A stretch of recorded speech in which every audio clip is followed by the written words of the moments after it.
You found the coolest place to be, the PlayStation collecting season. Come on, won't you stay with me? Welcome to the show.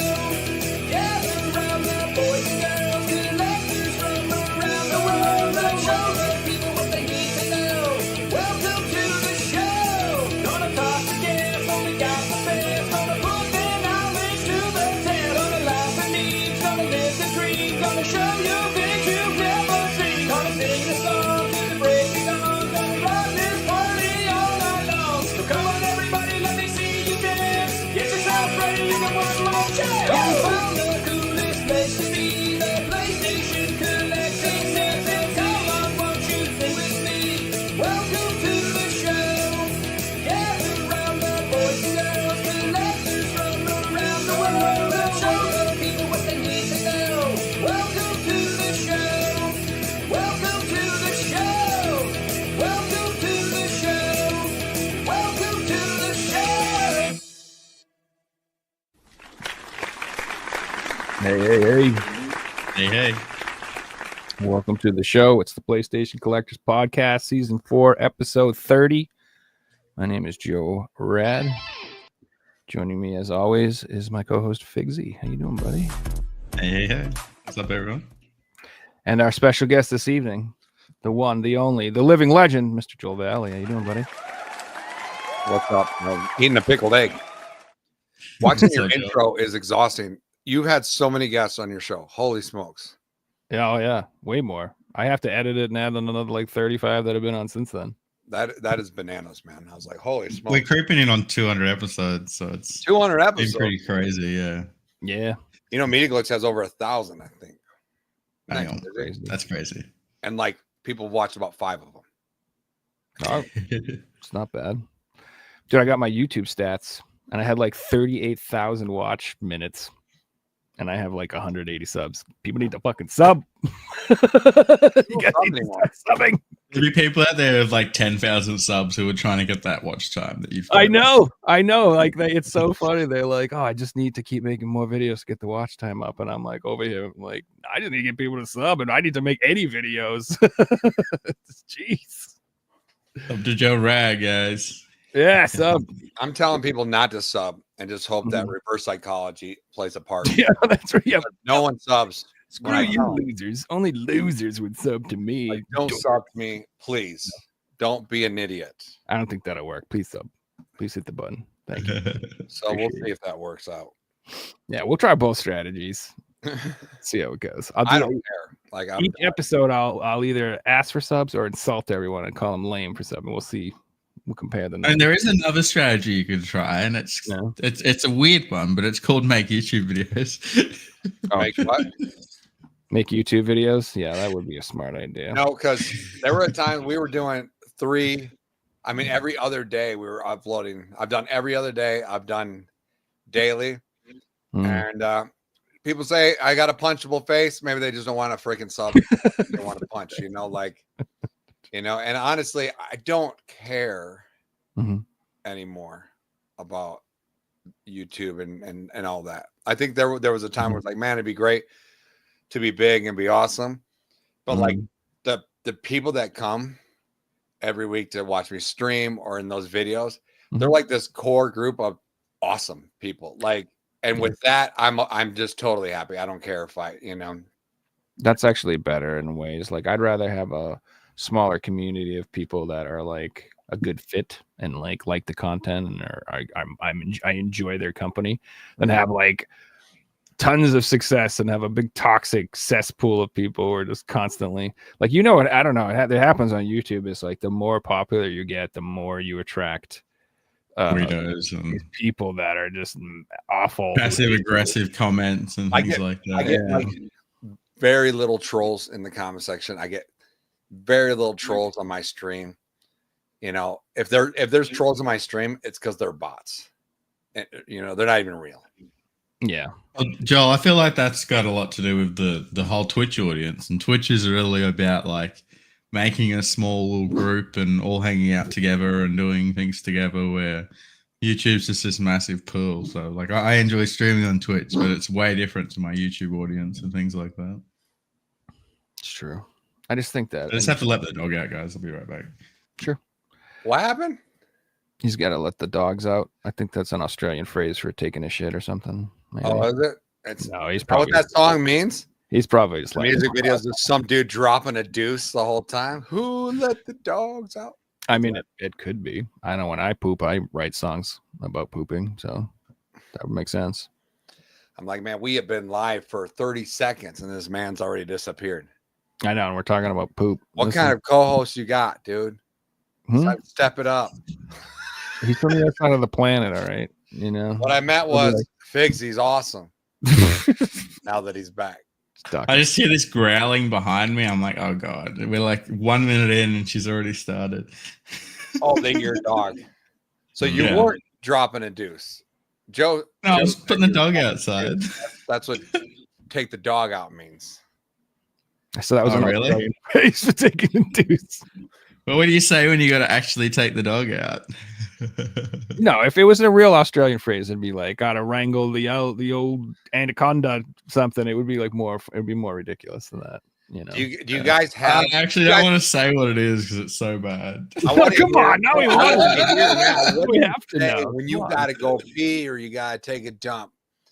You know, like we got. I might drop it at like the 2-hour mark and just subtly let it in. No. When he actually has to do it, he'll say it and he'll go do it. I want to know. I can't wait 2 hours. You're telling me I'm going to be on this podcast for 2 hours? It's worse than the ringer thing. Does it have something to do with the ringer? No, nothing at all. All right. Well, you know, we have a great show for you guys today. I'm glad you joined in. I'm Joel Rad. That's right. We got Joe Rad, and Figs Rad. Figsy Rad. Let's go. Like our intro music said, welcome to the show. That's right. And we're going to get this thing popping off with what? So, I mean, I don't know if we should. Well, I think I should talk about the elephant in the room real quick. Like the big news in gaming. I can like obligated to talk about it. Did you hear that? There's a new Evercade cart coming out. Did you guys hear that got announced today? It's what is it?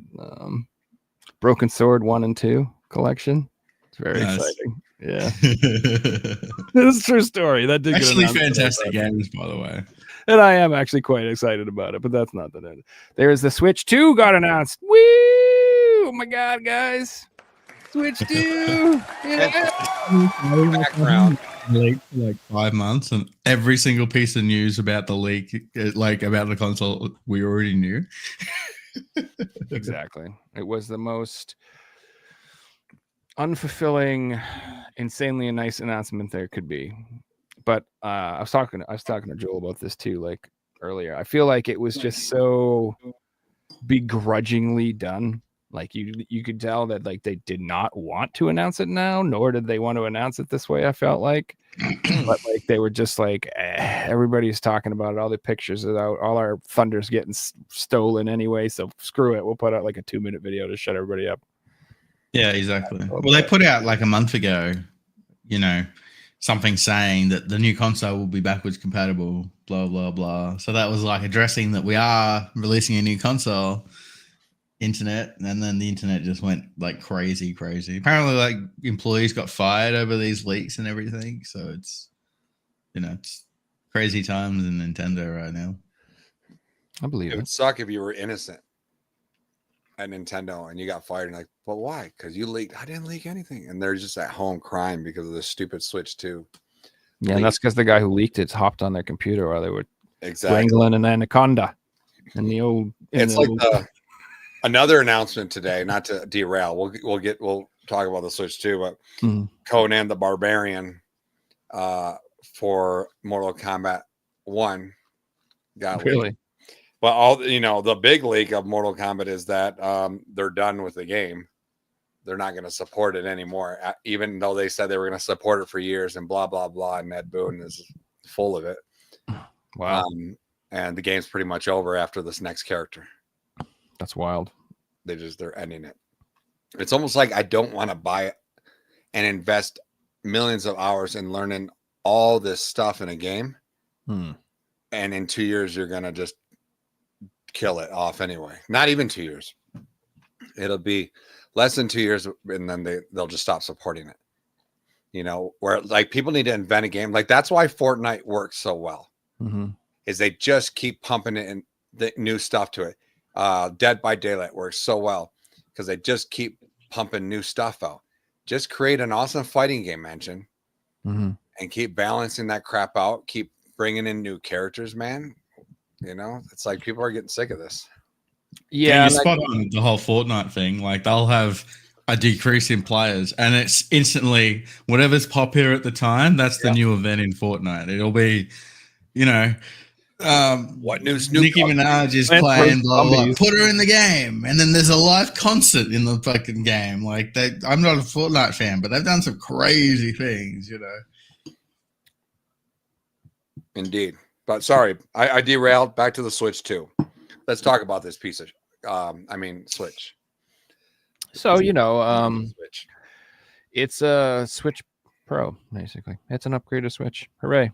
It's what I feel like should have came out, you know, 4 years ago during the old COOF times. Like this should have been the OLED, really. That's what I think. I feel like that they were gonna do like a upgrade Pro version of the console back then, but they must have had like maybe part shortages or who knows, with all the things going on, the shipping problems and everything else. They probably were just like, now's not the time. So we got the OLED instead. I don't know. I'm not basing that off of. Yeah, but they sold 150 million consoles at full price. You know, they never had a half price Nintendo Switch console sale or anything like that. Well, yeah, I think it's second. It's like the second most successful console ever. Last night behind the DS. Well, yeah. If you count the DS as but it's a handheld. I don't know. It's debatable, but yeah, still, it's done very well. So, no, I mean the Switch is the Switch. It's a force to be reckoned with. Nintendo is. I own one Switch game, and I'm sure you can guess what series that is. Why? Huh? This is the start of a Y. Exactly. Right. The only Switch game I own is an Ease game. Right. So, I don't care for the Switch that much. Everyone has one, so I feel like okay, if I want to play Smash or something like that, which is the only game that's really appealing, because it's like, how many times can I freaking do this Mario level? I don't know. I've been gaming for all my life, and you can look at my face. I'm old. I'm the oldest mother in this chat. I played Mario games so many. It's like I'm kind of like I just want something different, something new. A little bit. Well, that's where I diverged from Nintendo a long time ago. I just was like, I'm tired of Mario and everything cutesy. Like, I like it. That's fun, and I like to revisit that, but I wanted something more with an edge to it. That's why I gravitated towards PlayStation, because they were like the first company to be like, yeah, we'll give you that. We'll give you games with gore and monsters and a little more adult themes. So. And I feel like some Switch games have done that, like Breath of the Wild and Tears of the Kingdom were, games that I'm like, oh wow, this is an experience. But then I played that Luigi and Mario Brothers, and that was terrible. I'm like, this just feels like a Wii game, right? Like a DS game that they could have put out 20 years ago. There's nothing new here. I played like an hour of it and put it away. I was gonna say that like I say like, oh, I want something different with Mario. I want something new, and then when they did that with Zelda, I was like, what is this crap? I want my old Zelda back. Like I'm kind of hypocritical in that, like, I did not care for Breath of the Wild or the new one. It just was like I wanted my dungeons like the old school way, and I wanted so I like the old game structure. Like, I really do. Dungeon 1, Dungeon 2, item 1, item 2. The open world style is the breaking items, repairing and cooking and all this crap. I'm like, come on, this is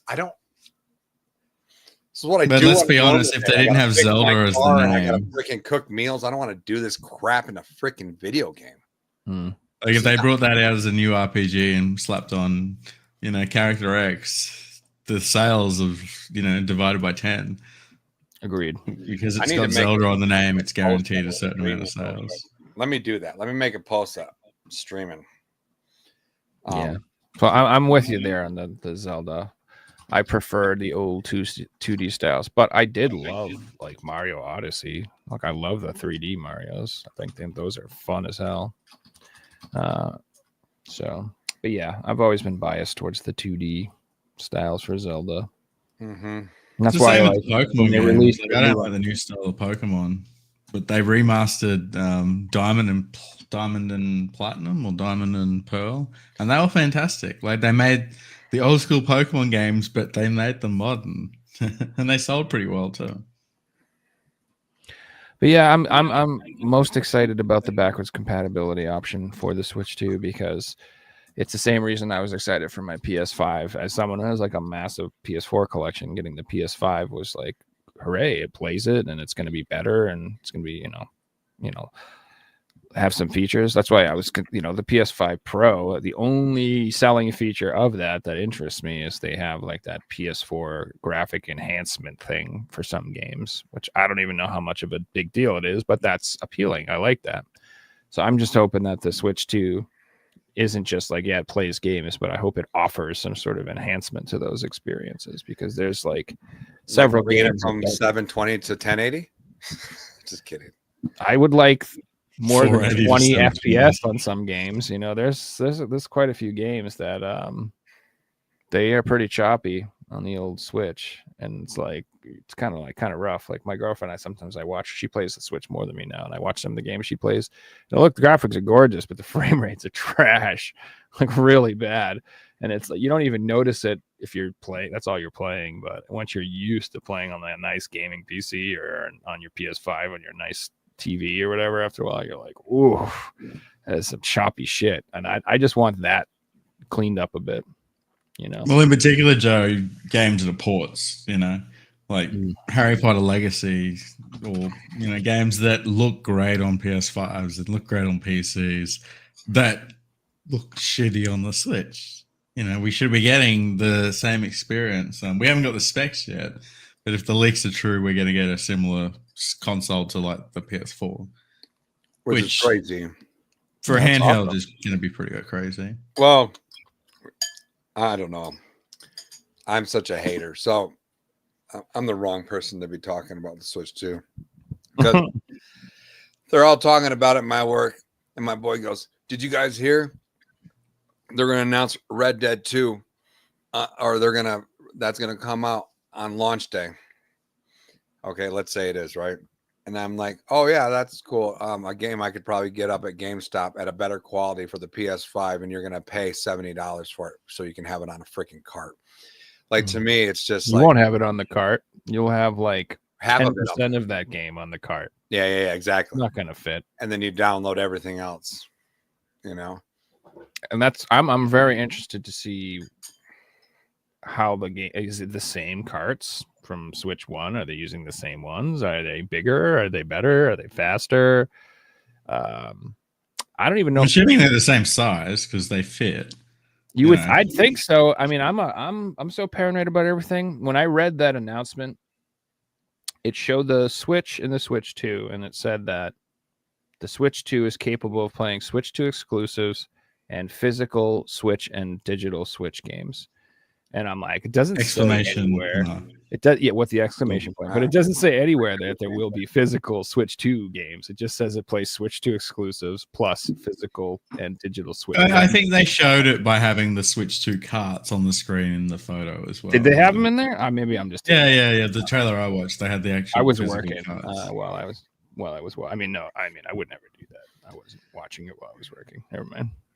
Someone in my chat says, as far as Breath of the Wild goes, they didn't sign up for Minecraft, talking about like survival mechanics and all that stuff in Zelda. Well, I don't like that in my Zelda games either. Like I like that in. We salute you. We agree. I like survival games, and I do like open world games, and I do like that stuff. It's just not in my Zelda games. It's the same thing with like it's like when a band, if you really like a band your whole life, and then they come out with an album with a new singer, and it's good. Linkin Park. Good album. It's good. It's not bad. It's just not what you signed up for. Like you came to hear this band that you've been listening to your whole life that sounds like this. So if they suddenly decide to produce a jazz album, even if it's really, really good, it's a great jazz album, you're going to be like, well, that's not what I came here for. And that's how I felt about Breath of the Wild. I'm like, I came here for a Zelda game. What is this? This is something else. But I felt that way about Ocarina of Time at first, and I do love that game now. So I never felt that way about Ocarina. As soon as I put it in, I was like, "This is awesome." You know, it was. Joe, I've got a counter to your argument. You went to a dungeon. You know what I mean. You had to figure that crap out. Like it still felt like a Zelda game. No, it did. It did, but it was in 3D and it wasn't 2D, and I hate any types of change like that. To be honest with you. Just not a fan. Just going with what you said, Joe, there's still like 8 Zelda games that play like old school Zelda games on the Switch. If you don't include Breath of the Wild and Tears of the Kingdom. So they're still catering to old fans.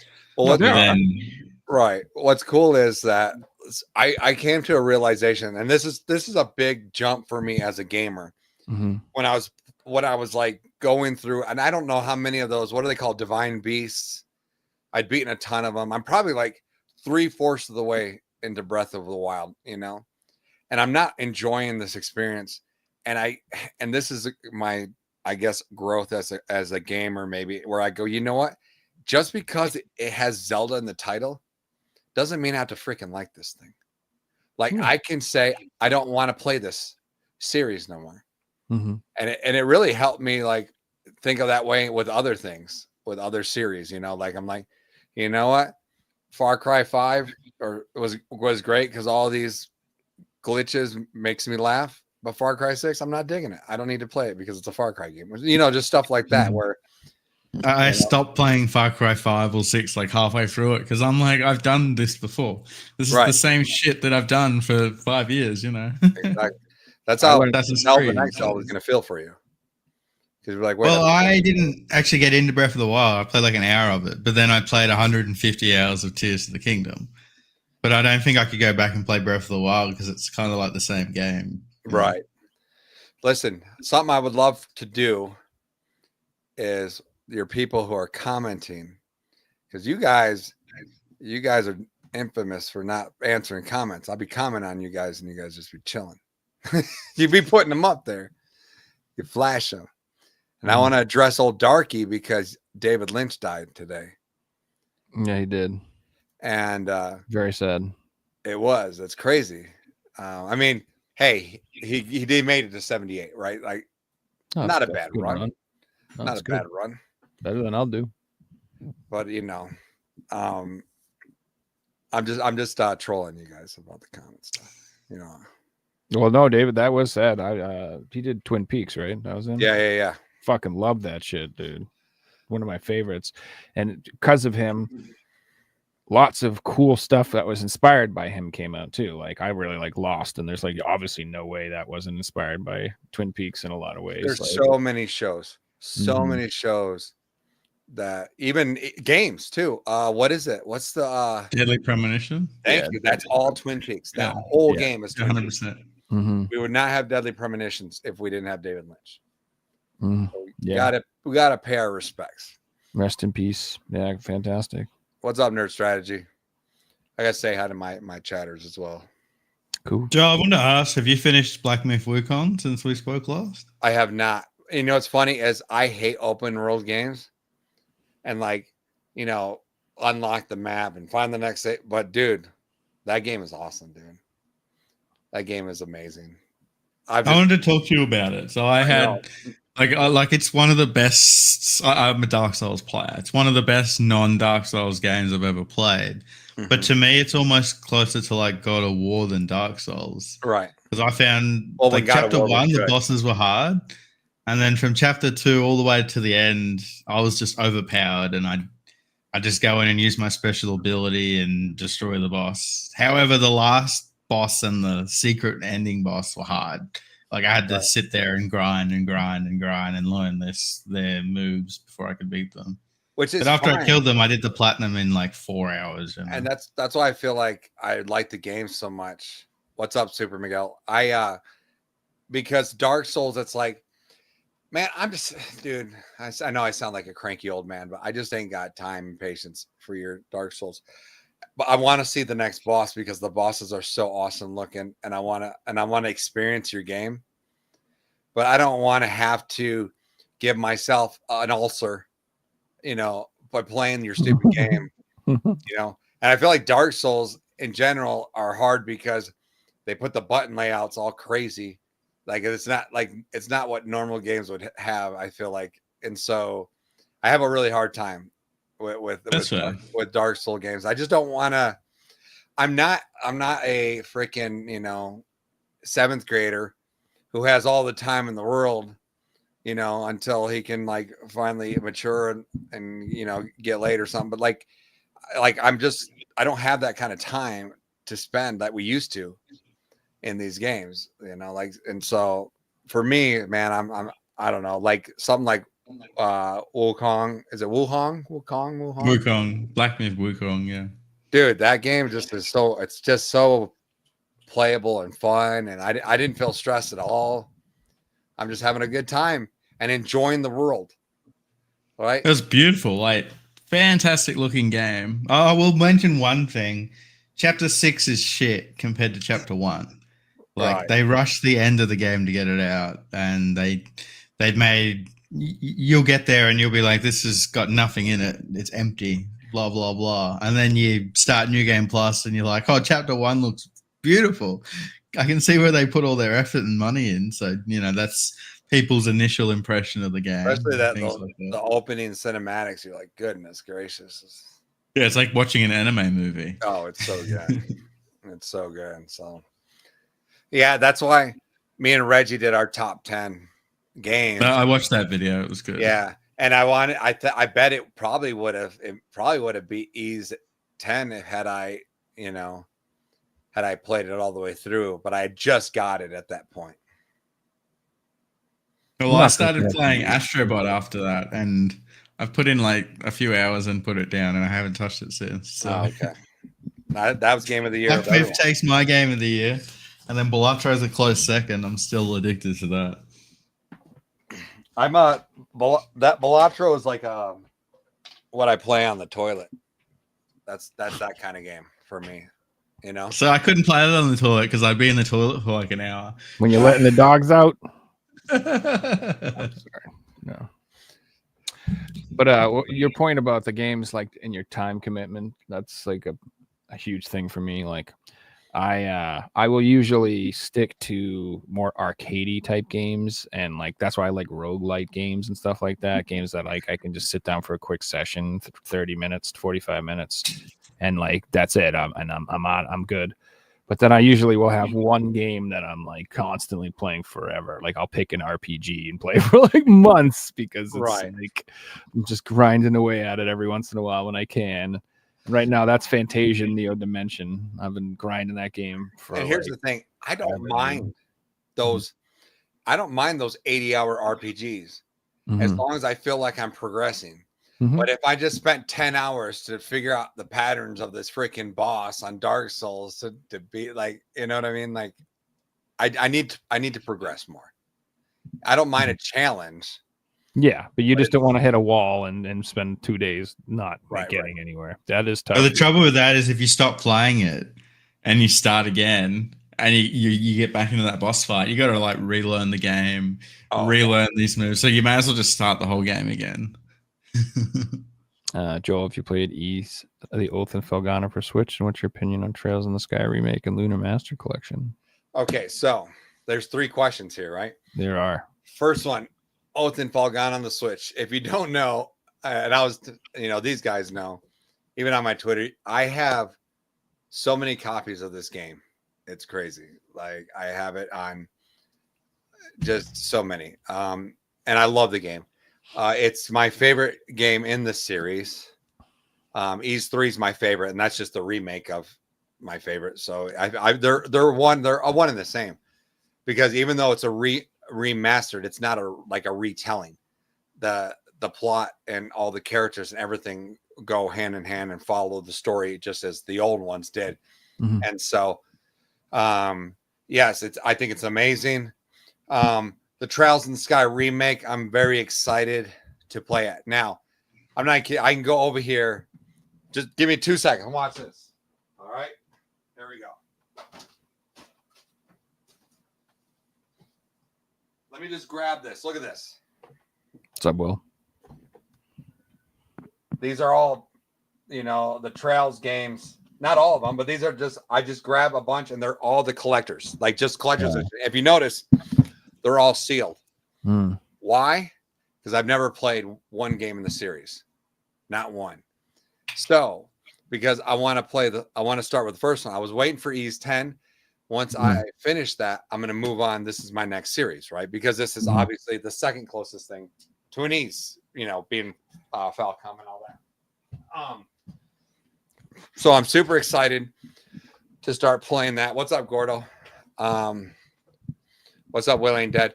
I'm super excited to do that because I actually want to play the first one, the original, and then play the remake. And Lunar, dude, there's probably not a game that's going to come out in 2025 I'm going to be more excited about. What about Suikoden 1 and 2? I'm excited for those two. Suikoden remakes are coming out. I don't care about Suikoden. I've never played it. That's tactical strategy, right? Stuff like that. No, it's turn-based. It's just turn-based? It is, but you have don't tell me it's turn-based and I walk in there and there's some tactical strategy in there because then I'm gonna slap the rat on. No, it's not. You have like a bunch. It's like 6-7 people in your party at points. Like you have it's like large parties, but it's turn-based combat. It's not tactical strategy. All right. It's not. And you should. What's wrong with tactical strategy? I love tactical strategy. They're garbage. What? Get out of here. You don't like Shining Force? My God. Listen, I just don't like those kinds of games, man. Like I feel like I don't know. I want to chill, man. I don't want to freaking, have to think about all this crap. I don't know, man.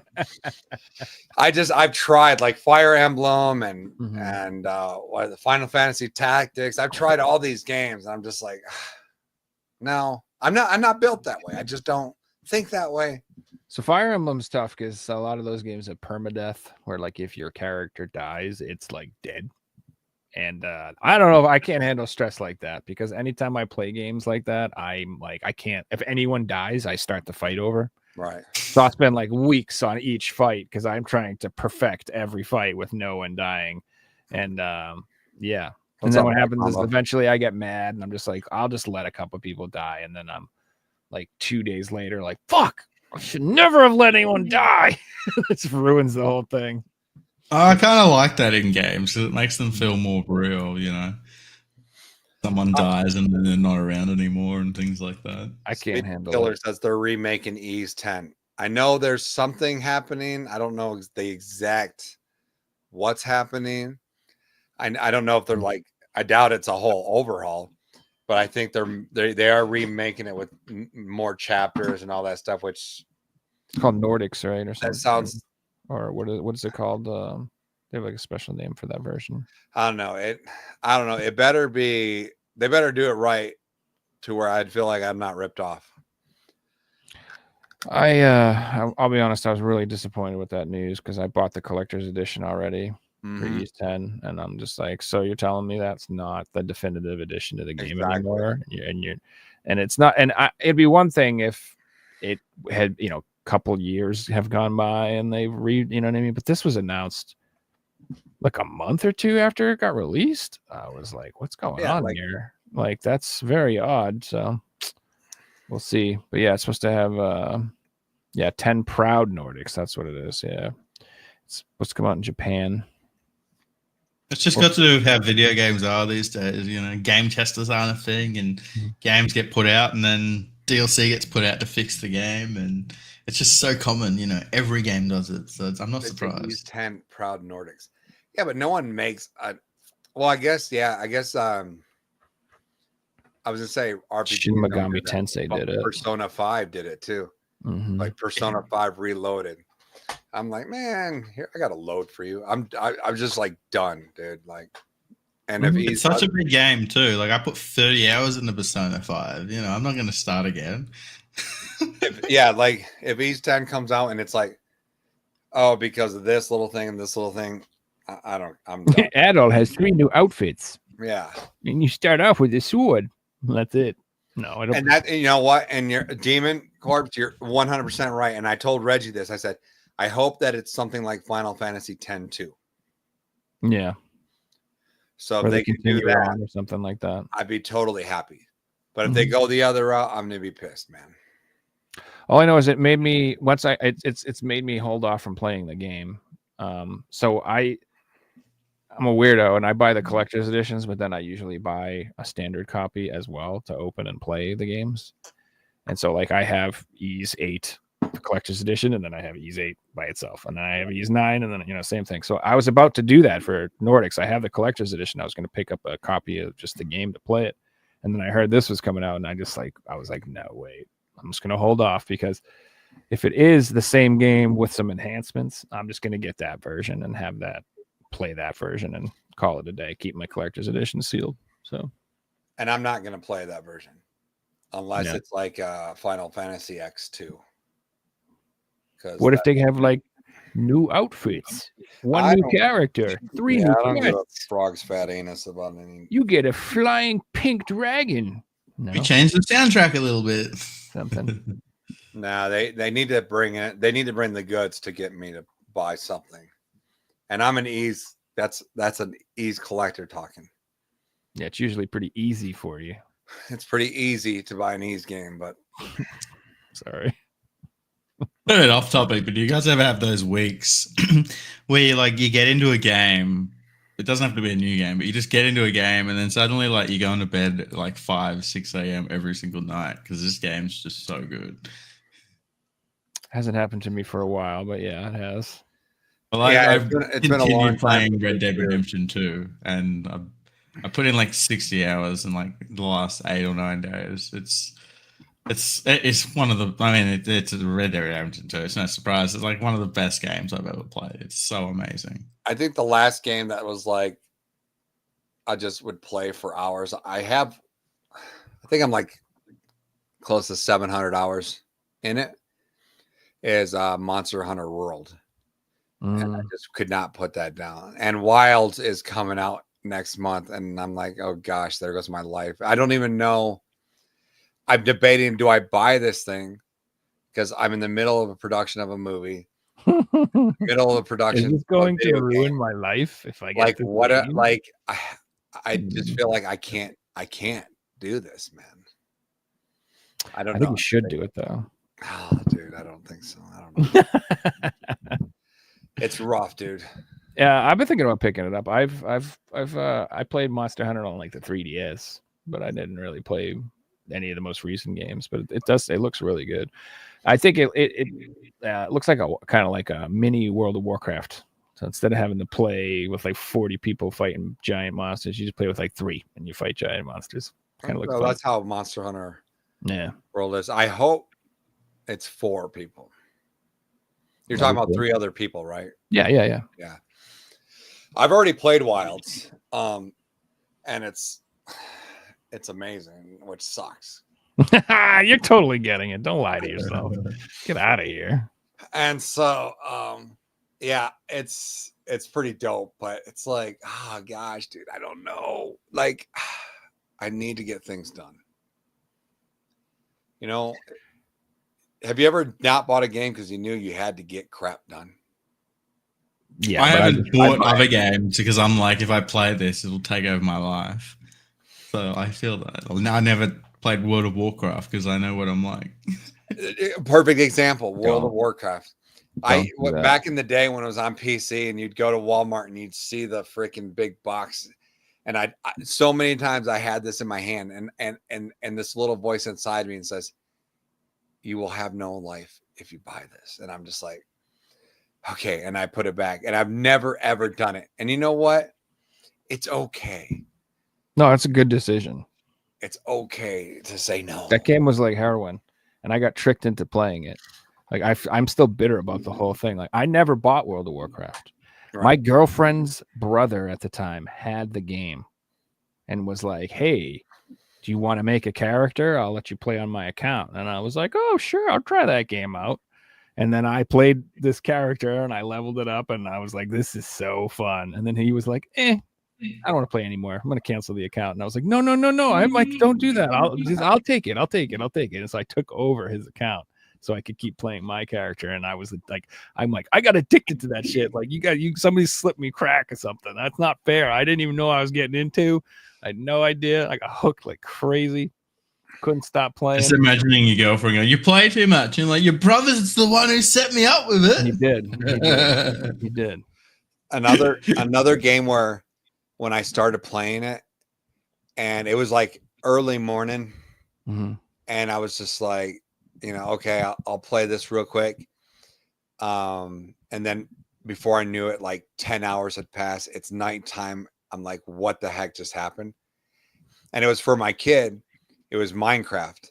And my kid said, Dad, I don't understand how this game works. I said, all right, let me try to figure this out. So I could jump in the game with them. And that was it. I like totally lost myself. Guys building like it felt like it was like an hour, but it was really the whole day. And we were just building. And it was really like the first time I'd ever experienced like something crazy like that, and it's Minecraft, which is weird, right? I've been having Red Dead Redemption dreams. It's like taking over my life right now. And I've never played Red Dead 1, Red Dead 2, and I've never played a Grand Theft Auto games, even though I have all of them here. I've never played them. I'd give Red Dead 2 a go. It's not like it's an experience. It's not like it's hard to explain it, but I'm having an experience right now. I'm not playing a video game. It's something different. And people said that. And I think I would give Red Dead a ride. I don't think I'll ever play a GTA game. Like, I just don't feel like, I feel like I have such hardcore Christian values that I just couldn't run over a hooker. Like I you know what I mean? I just couldn't do that. Like I feel like I would be the worst person in a GTA game because I'm too good. And I'm like trying not to, I'm not like, wait, can't we all get along? So joking aside, I replayed, you know how they did those remakes of the original GTA games? They the terrible ones, yeah. Well, yeah, they patched it all. I guess so. Basically, what happened is I guess they took it away from that studio and gave it to somebody else, and like a year later, they released a patch and fixed everything.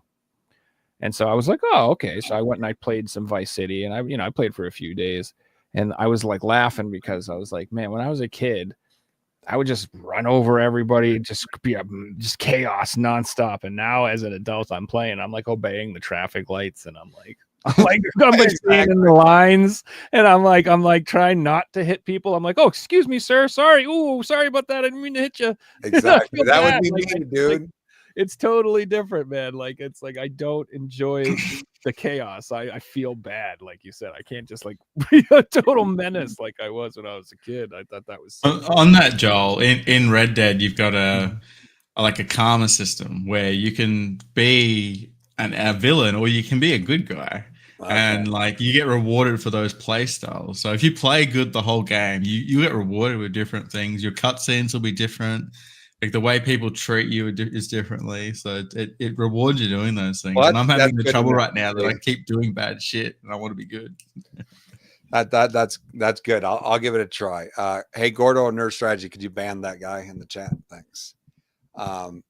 Someone's asking me. I have played Minecraft Story Mode, both 1 and 2. They're awesome. So that's one of the most appealing things of the Fable games. Yeah, babe. Isn't that another one where like you can choose to be a good guy or a bad guy? Yeah, exactly.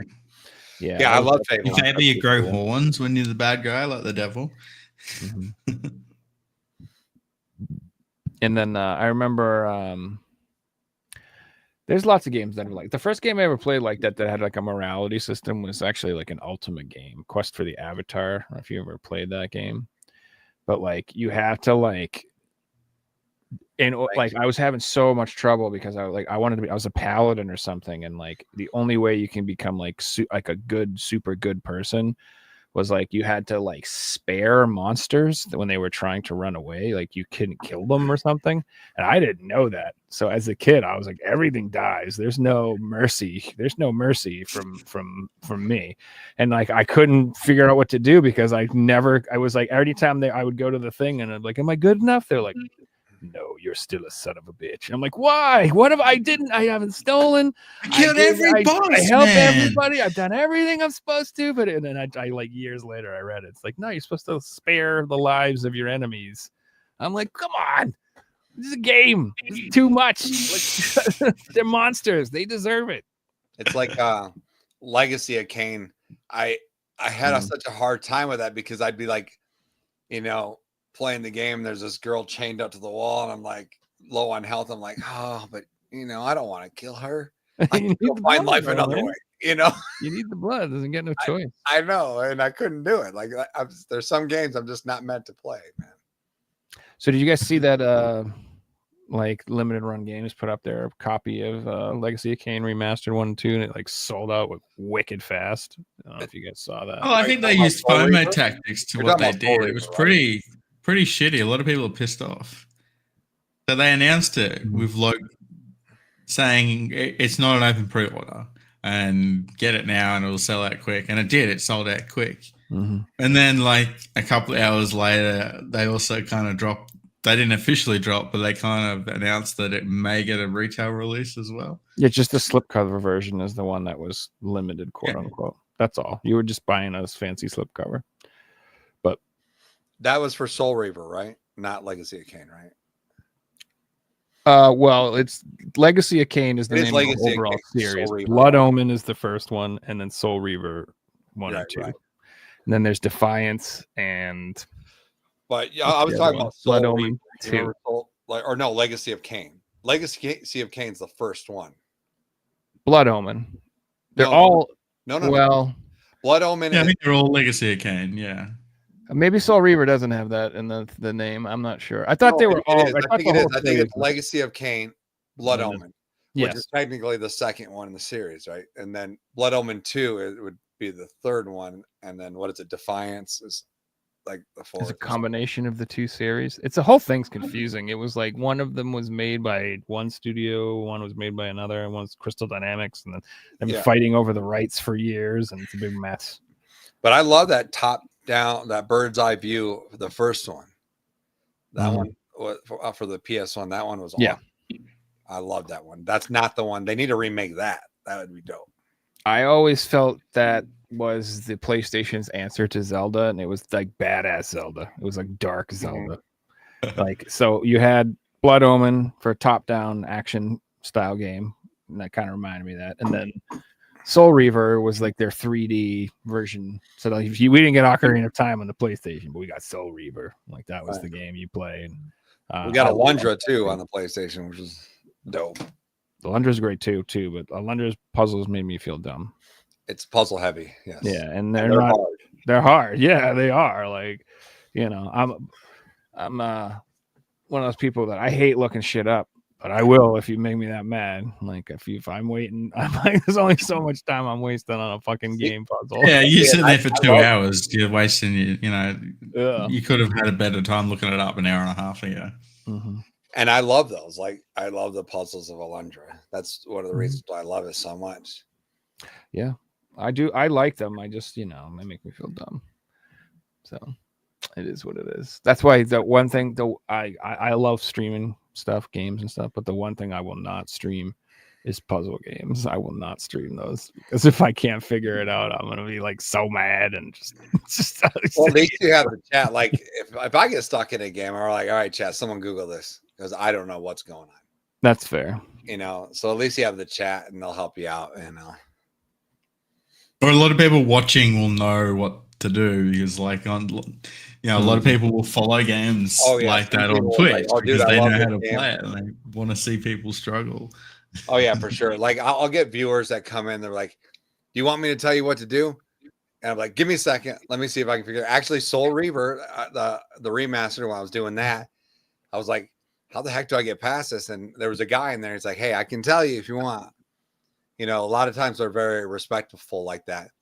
And then so sometimes I'm like, well, give me a minute. Let me see if I can do this. And then if I don't, I'm like, okay, tell me. And they're like, you got to hit that. Oh, I'm like, oh, okay, man. You know, it's You're kind of making me fun. laugh, Joel, because that's literally what I say when I go into chats. Do you want me to help you out? Because I love going into like people playing GeoGuessr for the first time and watching them struggle. And I'm like, do you want help? Right. I know where this is. You're like, I'm so confused. Yeah, well, that you can on Twitch you can put backseating or no backseating. That's like a thing you can actually do. So I just always ask because you know they could put their tags in and have that. Oh, that was been there for 6 months. Like, you know, that's not true. relevant anymore and things like that. It's true. It's very true. All right. But yeah, so overall, we'll go back to the Switch 2. It's cool. It's not that cool. We're gonna find out more in April. I did see the price leaked, and it was supposed to be $399. That's reasonable. What's that, like 1,000 Australian? That's probably $599 where you Only are. $399 and $399 wouldn't include tax. for your We have tax Red built into Dead the 2. price. Yeah, and then it'll be $70 to $80. Well, the game prices might go up for Switch 2 games. We never know. Nintendo's always pricey anyway. Well, if they're on a cart, they're still gonna be expensive. Mm-hmm. Yeah, It's like I remember more expensive than this. I remember when the Switch came out and it didn't have a huge library and they had like the Binding of Isaac, and people are paying $59 for Binding of Isaac, and I'm like, it's like $5 digital on That's wild. PlayStation, and that's what's gonna happen here. Everything that we've been playing for the last 3 years, they're just going to now be available for the Switch too. So at full price, like Red Dead Redemption 2 and things like that. Exactly. And these gaming idiots are going to pay for it. It's like, sure. I don't know. They're not idiots if they never bought the game on another system. Like if all you own is the Switch and you don't collect for other systems or play PC games, you're going to be excited about all these games coming to the Switch because it'll be the first time you can experience them. If you're like us, you have a PlayStation, a PC, and a Switch, you played these games years ago, and that's silly to rebuy them all. But Joe, just thinking about that, like you can get a PS4 for $150 and the games are like $5-10 each. Exactly. 3 or 4 games and you've already paid for it. Like if you're waiting around to play these AAA games and you want to pay full price for them, you're not doing it right. You're paying for the the portability of it all. Yeah. At that point. Yeah, people are, but which I'm not a handheld gamer. That's why some people, it's not a matter. Some people are just into certain marketplace. I don't know what I'm trying to say. Like that's just the system they play. Everything you're saying is correct. I'm not. It's like the people who. It's like when a PC game, a PlayStation game is ported to PC, and they're like, you can finally play Final Fantasy Rebirth on PC. It's like they're not. Dumb. Yeah, you're right. There is a crowd That's just the ecosystem. The crazy thing is it's going to come out on PC and it's going to be cheaper. Yeah, that's the difference. True, and it'll probably play better. It'll play better. That's the thing. And you can make Tifa's titties twice as big. Woo! And if you want to play portable, you've got the Steam Deck. Pay a ton of money for a downgraded version. Yeah, no, you feel And that's what the Switch has been doing this whole time too. It's like, well, who's the most excited? Is the developers. Think of all of these companies out there that are just going to print money selling their games they've already made. You know what I mean? Like no development. They're just like, yeah, baby, this is just games that they've made 5-10 years ago. They're about to get a cut on. Like, dude, we're gonna see Grand Theft Auto 5 get released on the Switch too and sell. Maybe we can get like another couple Skyrims. Maybe we get a couple. Skyrim's on the Switch, and one more Skyrim. Yeah, but we'll get the enhanced Switch 2 Skyrim edition with the special mouse control. We'll get Elden Ring released on the Switch 2, games like that, watch them sell like crazy. As Miguel just said, I'll be skipping the Switch 2. So what I think is interesting about the Switch 2 is the whole backwards compatible thing. Like I'd be willing, I've got a few Switches, but I'd be willing to sell one to buy the Switch 2 to try and like recoup some of the costs. Because it's, basically the same system. Just it'll allow me to play Switch 1 and 2 games where I can only play Switch 1 games on my normal Switch. I'll just buy the brand new Steam Deck and make it a Switch 1 and Switch 2 and everything else. Because I don't know. Why not? Well, supposedly the rumor is we're going to get Half-Life 3 soon as well. I've heard it's in development. Like, I've heard there's been rumblings and grumblings, and things have been patented. And I guess the voice actor who plays the creepy guy in part 2 or whatever, what's his name? The observer. I don't remember that guy's name. I can't remember his name. The bad guy there. Like, he posted something like really cryptic for the first time in years, saying all this stuff, and they have patents out for stuff supposedly coming out this year. So I don't know. I'd be interested to see if there is like a Steam, the G-Man. Thank you, Demon Corpse. That's right. If they have like a new Steam Deck revision and with the release of that game or something like that, that would be crazy. Fucking so cool. Yeah, this would be a big year. I think believe Half-Life 3 is real. It's like do. a meme at this point. Well, yeah. Well, I hate even saying that because it's been said so many times and memed on so many thousands of times. But like, I think it might actually happen soon. So we'll see. But it's a meme, and it's turning into the other meme, which we're getting Half-Life 3 before GTA 6. This would be, just imagine, this would be it'd be a pretty big year if the Switch 2 comes out, GTA 6 comes out, and Half-Life 3 comes out. It'd be a pretty fucking epic year right there, man. Wow. So I'm excited. It's going to be a good year for games in general, I feel. All I care about is Lunar. I can't think of anything else. Monster Hunter, the new Monster Hunter, and Lunar. I can't think of anything else I'm excited for. I'm excited for the new Mafia game. That looks awesome. I'm a Mafia fan. I'm not. Well, that's great. Oh, the new Elden Ring, the roguelike. I'm pretty I don't keen for think that. that'll be this year. Oh, Elden Ring. Sorry. Yes. Yeah, I was thinking about Elder Scrolls, the new. Yeah, that'll be like that East 2030. versus Trails game is coming out this year. Isn't that a thing? That's kind of Oh, that is coming out. Yes. that's kind of cool. I've never played it, so I don't know. That's the one I haven't played. So. Yeah. I've tried to buy it. In fact, Gordo was with me one time. I was trying to. This guy wouldn't come down the price. I was like, he's supposed to be my friend at a con. I'm like, screw it. Oh, when is your next convention thing happening? You do Game it every on year, right? Expo. Game on Expo. Yeah. When's that coming up? April something. April something? 7th and 8th, I think, or something like that. All right, you gotta send me the detail. I want to go to that, so I gotta play. Hey, you might want to go to this one. I want to go to this This one. is our 10-year anniversary. Hell yeah, dude! I want to go, so that's why I need to figure this out. Guys, this is the time where I have money, so I should figure it out now. I'm If getting you come, and all that stuff. If you come, I'll put you on my panel. A panel? Yep. Is that like stockades? You gonna throw tomatoes at me or? No. You come up on a panel. Yeah, I know. You sit at a table. My audience goes, and people ask "Who the hell questions. Joe Rad?" Exactly. Number one question: who are you? Why are you here?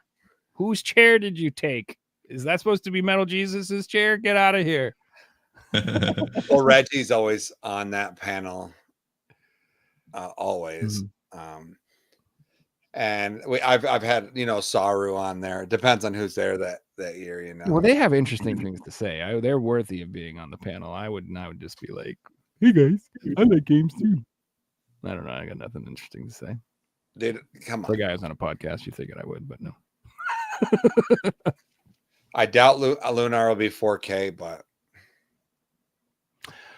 I seen that Luna was Amazon exclusive. I haven't found a retailer anywhere else. The physical. Mm-hmm. I'm hoping it gets a power release because I don't want to import it. No, there's I can get another you a copy if you want. There's another place too. I forget what it is. It's not just Amazon. There's someone else. It's interesting too is it's not PS5 as far as I can tell. It's just Switch and PS4. Oh, or is it that's Xbox interesting. PS4? It's a Switch, Xbox, and PS4. But yeah, it's not. It's just coming out on PS4, which I thought was kind of interesting. Surprised me. Mm-hmm. Yeah, I'm surprised by that these days. It's more or less like we see games released on PS5 and not PS4 anymore. Excuse me. Yeah, and it has a reversible cover, and both of the artworks are absolutely gorgeous. Have you seen the cover art, Joel, for the Lunar? Oh, Yeah. So good. You guys have the originals, right? I do, yeah. Well, I don't have. I had the Sega CD ones growing up, but they're gone. But I have the PS1 ones. The PS1s are better anyway, right? They never got power releases, and I don't collect NTSC PS1, so I never own them. Lame. Come on, Figsy, you gotta expand your territory. Just one of those things that if I started, it would be thousands and thousands of dollars because there's so many cool exclusives. So I've just stuck to my. Are there region. any amazing exclusives on the PS1, pal, that we don't have? That you're like, Yeah. It's tons. well, tell Oh, me, yeah. tell me which one is the best one.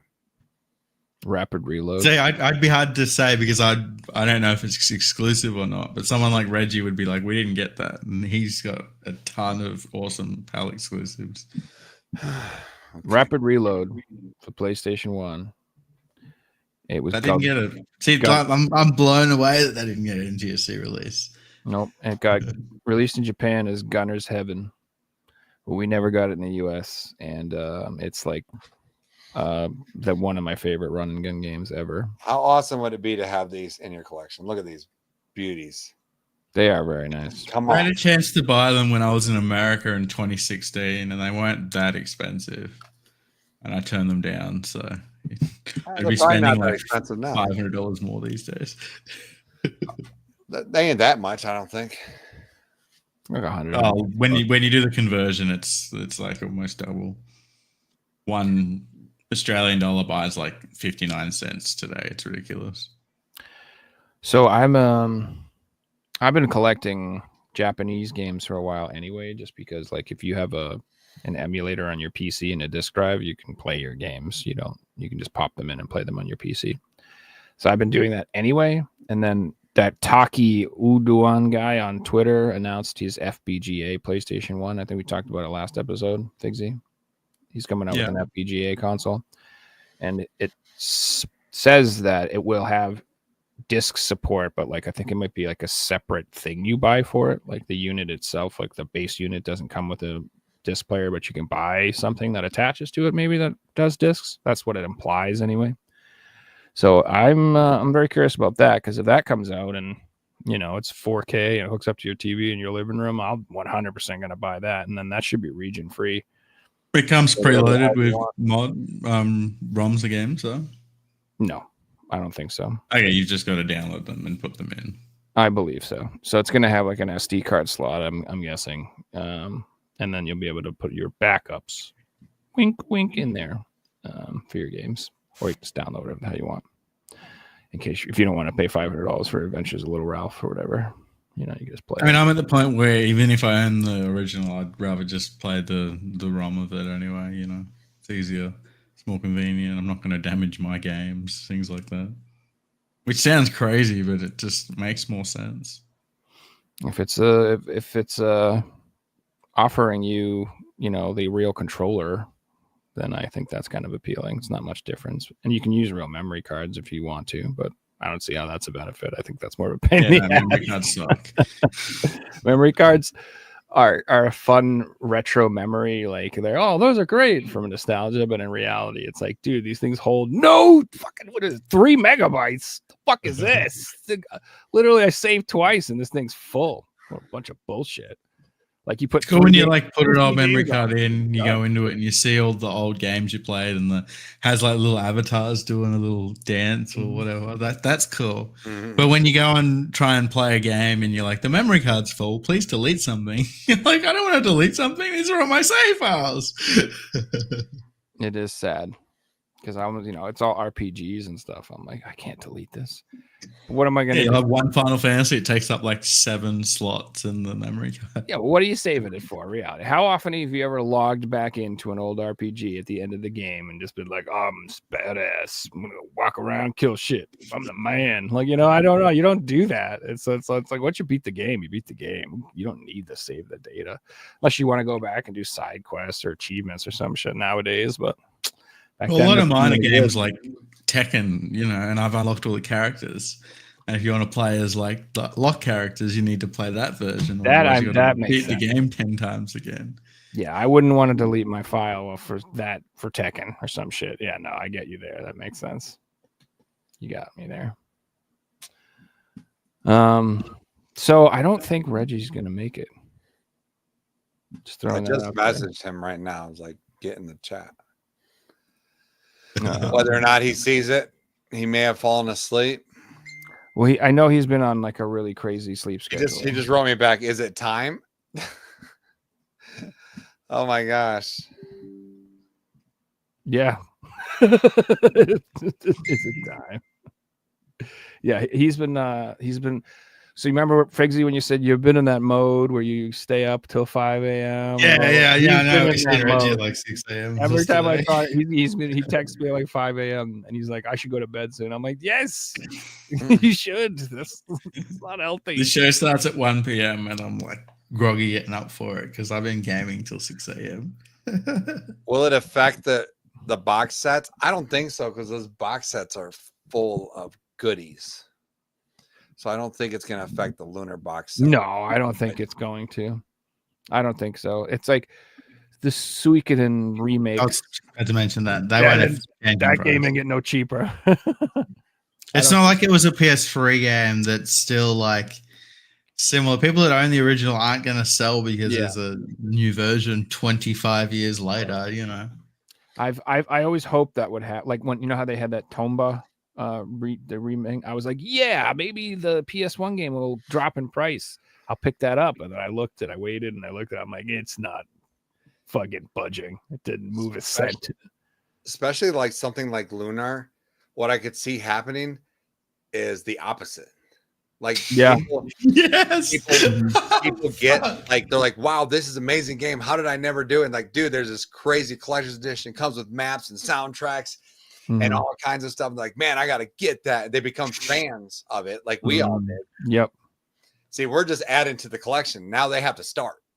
Yeah. You got a And point. so I could see it going the other way, man. Like, get your copy now before it releases. But yeah, dude, Lunar, when I played them on Sega CD, That's where I played them too. my fucking mind. And like again, it's like people play them and they're like, why? What was so special about these games? And I'm like, dude, the anime cutscenes and the voice acting and the audio, the CD audio, like this was a life-changing back then. Like there were, every RPG I'd played up until that point, you had to read every single word. There was no talking. There were no voices ever. It was like all you get is maybe like a fake laugh from the bad guy or something. You know what I mean? Like Ket, what's his name? Kefik. I can't remember from Final Fantasy VI. What was that fucking name? That asshole's name. Came with the K. The bad guy who always laughs. Kefka, motherfucker. That guy. You know what I'm talking about? Never mind. But yeah, so it was like so amazing, dude. And I thought that 2 was just the best. Yeah. Speaking of, I played it on Sega CD as well for the first time. And I work in film, so probably this is probably like 4 or 5 years ago. And it took me probably like 4 or 5 weeks with the technology we had back then to remaster those intros. wow. I remastered those intros and put them online, not with my name because I didn't want to get in trouble. And people loved it, dude. Hell yeah. They're like, that's awesome. And I think they did that. It looks like in the trailer, they pretty much did the same thing I did. They just took yours and would that be funny? Speaking of things everybody loves. It's Reggie, everybody. What's going on, brother? Hey, how's it going? Good, man. I have some great news to let everybody know. The Nintendo Switch 2 has been announced. Have you guys heard? I mean, We've only been talking about it for the last hour and a half. I'm sorry, man. As we waited for you. I just got your text. I was like, dude, I'm like, when's it happening? You guys are already ahead. So, oh man, I feel bad. But hey, better late than never, right? Listen, I blame Joe because he needs to get his act together and send you. Oh yeah, it's all my fault. It's all good, man. When you're talking about like enemies like Kefka, I mean, man, that's one of the worst bosses of all time, like most evil bosses of all time in Final Fantasy. I remember the part in Final Fantasy VI where he poisoned the well, and then he said, "This will have him screaming with joy." After they drank the water, that was insane. But definitely one of the top villains, man, of all time. Reggie remembers everything Everything, Joel. Blows my freaking mind. It does, actually. I'll be East 10, and a week later, I won't even remember what the ending is. I won't remember the characters' names, and I will move on. And that's my favorite series. Like, Well, that's only if it's Ease Salsetta, you'll forget the ending because that ending was crap. But all the other ones you should remember, Joel. only ones I remember, like 1 and 2. Yeah, 1 and 2, because you played those 1,000 times when you were a kid. But we need. I feel like I'm like that though, Joel. Like I forget the endings of most games I've played. I'll watch a YouTube video and I'll be like, "Oh yeah, that's right. I did play that. That's familiar." Well, the ending always stick with you if it kind of like blows you away. Like, wow, that was insane. Those are the endings that really always. That game was insane, though. Final Fantasy 6 or 3 or whatever was amazing. Oh, it was a roller coaster. It really was. I mean, the world literally like tore itself apart in that game. Like, it's like, whoa.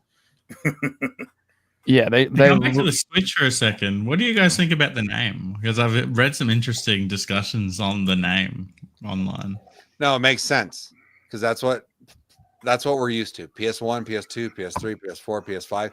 When you start doing like Xbox Series X and S and that crap, people are like, I don't know what this is. Like, it gets confusing. Or if you do Wii U, no one gives a crap. Like, they don't understand that. Just do 1, 2, 3. We all know how to count at this point. I think it's very simple and it's good. It's fine. I think you're right. And because of the Wii U, we're not going to get a fancy name because it didn't sell, and they're probably sitting in their offices going, "These people are dumb. Give them a dumb name." Like, I read online that people wanted it to be called the Super Nintendo Switch. I like this name. But that sounds like it's a little bit upgraded. Exactly. Especially if you aren't from our time. You know what I'm saying? Like us, we're like, oh, that's kind of cool. Other people are like, oh, super. That just means it's a little bit more enhanced. Yeah. That's all it is, though. It is what it is. It's but if you put 2 on it, mums and dads are like, "Oh, it's the new one. That's the new one, and it plays the old stuff. So sweet, we'll buy it." A lot of people like to blame the failures of the Wii U on the fact that it was called the Wii U, but that's not why it failed. It failed because it had 80 games released for it over its whole fucking lifetime. No one made games for it. It had no third-party support. No, I do honestly think it's the name, bro. No, I definitely agree with Joel. Like, there's part of the reason behind the initial sales are so bad because no one knew it was out. So those first couple of games sold like crap. No one even knew it existed. So what companies are like, yeah, I'm not going to develop for that. Yeah, but I guess. Maybe. Well, it was a dead end. I mean, it wasn't that much more power. It was like a Wii, but just in HD. You know what I mean? It wasn't a really big step. I think it was the stupid tablet that killed it because every game developer went, so I'm going to have to develop a special version of the game just for your fucking console when I can just make one version of the game, sell it on Xbox, PC, and PlayStation. I'm just going to do that. Like, that's what I think. I don't know. I refuse to believe nobody understood the Wii U was a new console. Like, how could you not? I don't get that. I'm telling you, man. People are dumb. It's parents. Yes, that's just disappointing. And it's parents. It's not gamers. No, like, why would I buy Wii U? We have a Wii. Like, it's the same thing. Like, they don't know. I guess. Look at the people that bought the Wii. It was the people who don't game bought the Wii. They bought it as a fitness machine, and they bought it because it was popular at the time. Like, it didn't have that craze of saying, "Oh, the Wii is sold out. It's impossible to get." Like, it's almost like you need that these days. It creates its like artificial FOMO. The Switch 2 is going to sell gangbusters. Oh yeah, opening day. It's going to be insane. Joel, will you be one of the first people in line to get a Switch 2? Hell to the no. No? No, I don't. I have no interest in it. The only way they would get me, you know how you want to get me to buy that Switch 2? Mm-hmm. You have that little freaking mouse, the new controllers that are supposed to be like mouse 2, and you release Mario Paint. You release a new Mario Paint, and I'm in. I'm gonna buy it because that's gonna be cool. I played so much Mario Paint when I was a kid, and just the thought of that alone. But like, imagine what they could do now. Like, you're programming your own beats, you know, you're creating your own art, like all the crazy stuff they could do now. You know What's what I'm that? excited about that though is like Figsy, like you'll be able to play Core Keeper on your Switch with a mouse. That'd be cool. I was thinking more Yeah. of Splatoon 4, sort of like that same mechanic with the whole painting, and that'd be cool. There's a lot of games where I'd rather play with the mouse, so I'm excited. But yeah, it goes back to what you always say, Joe. You get the mouse and keyboard feel. You know, they'll turn the screen into a keyboard. You've got the mouse there, and it'll feel like you're playing on PC. And you know they're going to remaster those Epic Mickeys for that. That mouse. They're going to release the Epic Mickey mouse. Well, what about the specs of the system, guys? I mean, how do you feel about? I mean, I know they haven't announced any specs yet, but where do you think it should be at as far as power? Well, we were chatting before, and the rumors, which the leaks were true about the systems, they're probably going to be true, is that the specs are going to be similar to a PS4. Okay. Which for a home console isn't great, but for a portable system, it is. So yeah, exactly. It's kind of one of those things. I've heard that it will have less strength handheld, but in docked mode, it's supposed to be as close to almost a Series S, an Xbox Series S. Because it's going to have some sort of upscaling or something. Which one is that? That's the digital only. Yeah, that's the digital one. But is it the most powerful Xbox? No, that's the Xbox 4, right? Like I don't know, dude. Like I don't know the new. No, so have you ever owned the Xbox before? No. Huh.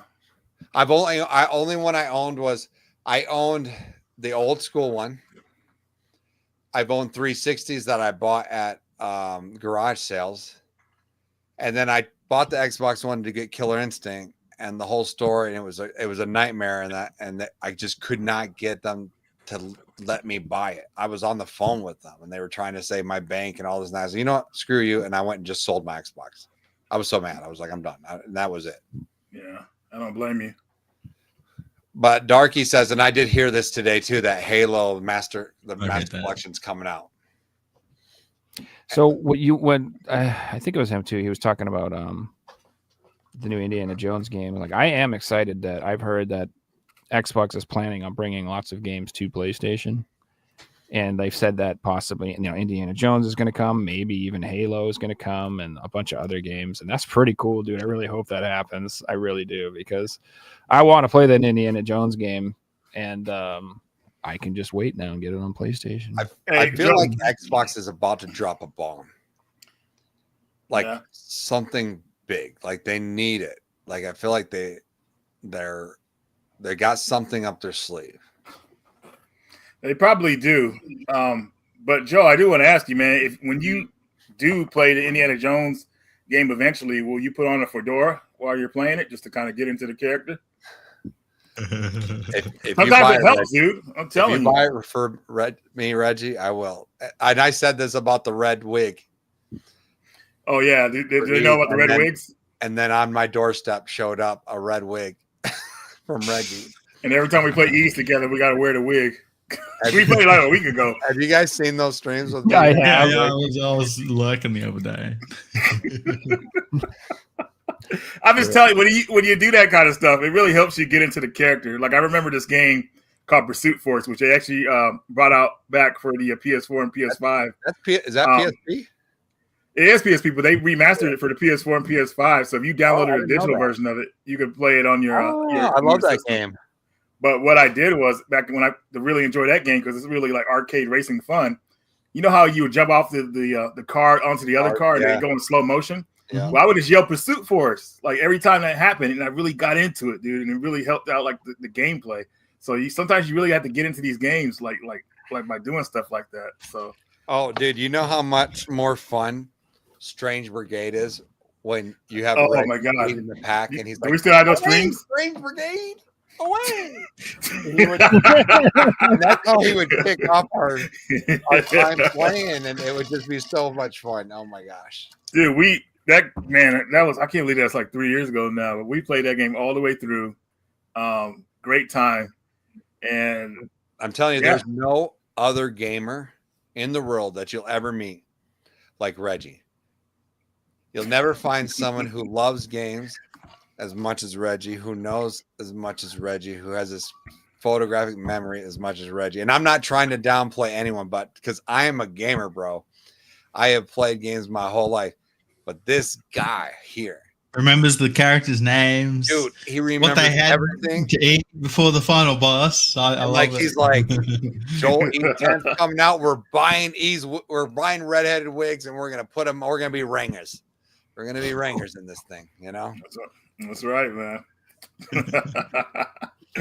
Oh man. Sometimes you have to play with a little passion, man. Like one of the things that when people when we play shmups and stuff, people are like, how do you beat these games? Like, how do you commit? You gotta have passion for it. You gotta care. You gotta, like Reggie said, you gotta get into it. Sometimes you gotta cheer on. You kill the boss. You're like, yeah. You gotta get like into it and like care. I don't know, man. Like sometimes that matters. Have you ever seen me and Reggie play Dead by Daylight? And he's running from the killer. He's like, yeah, come on, stupid killer. Yeah.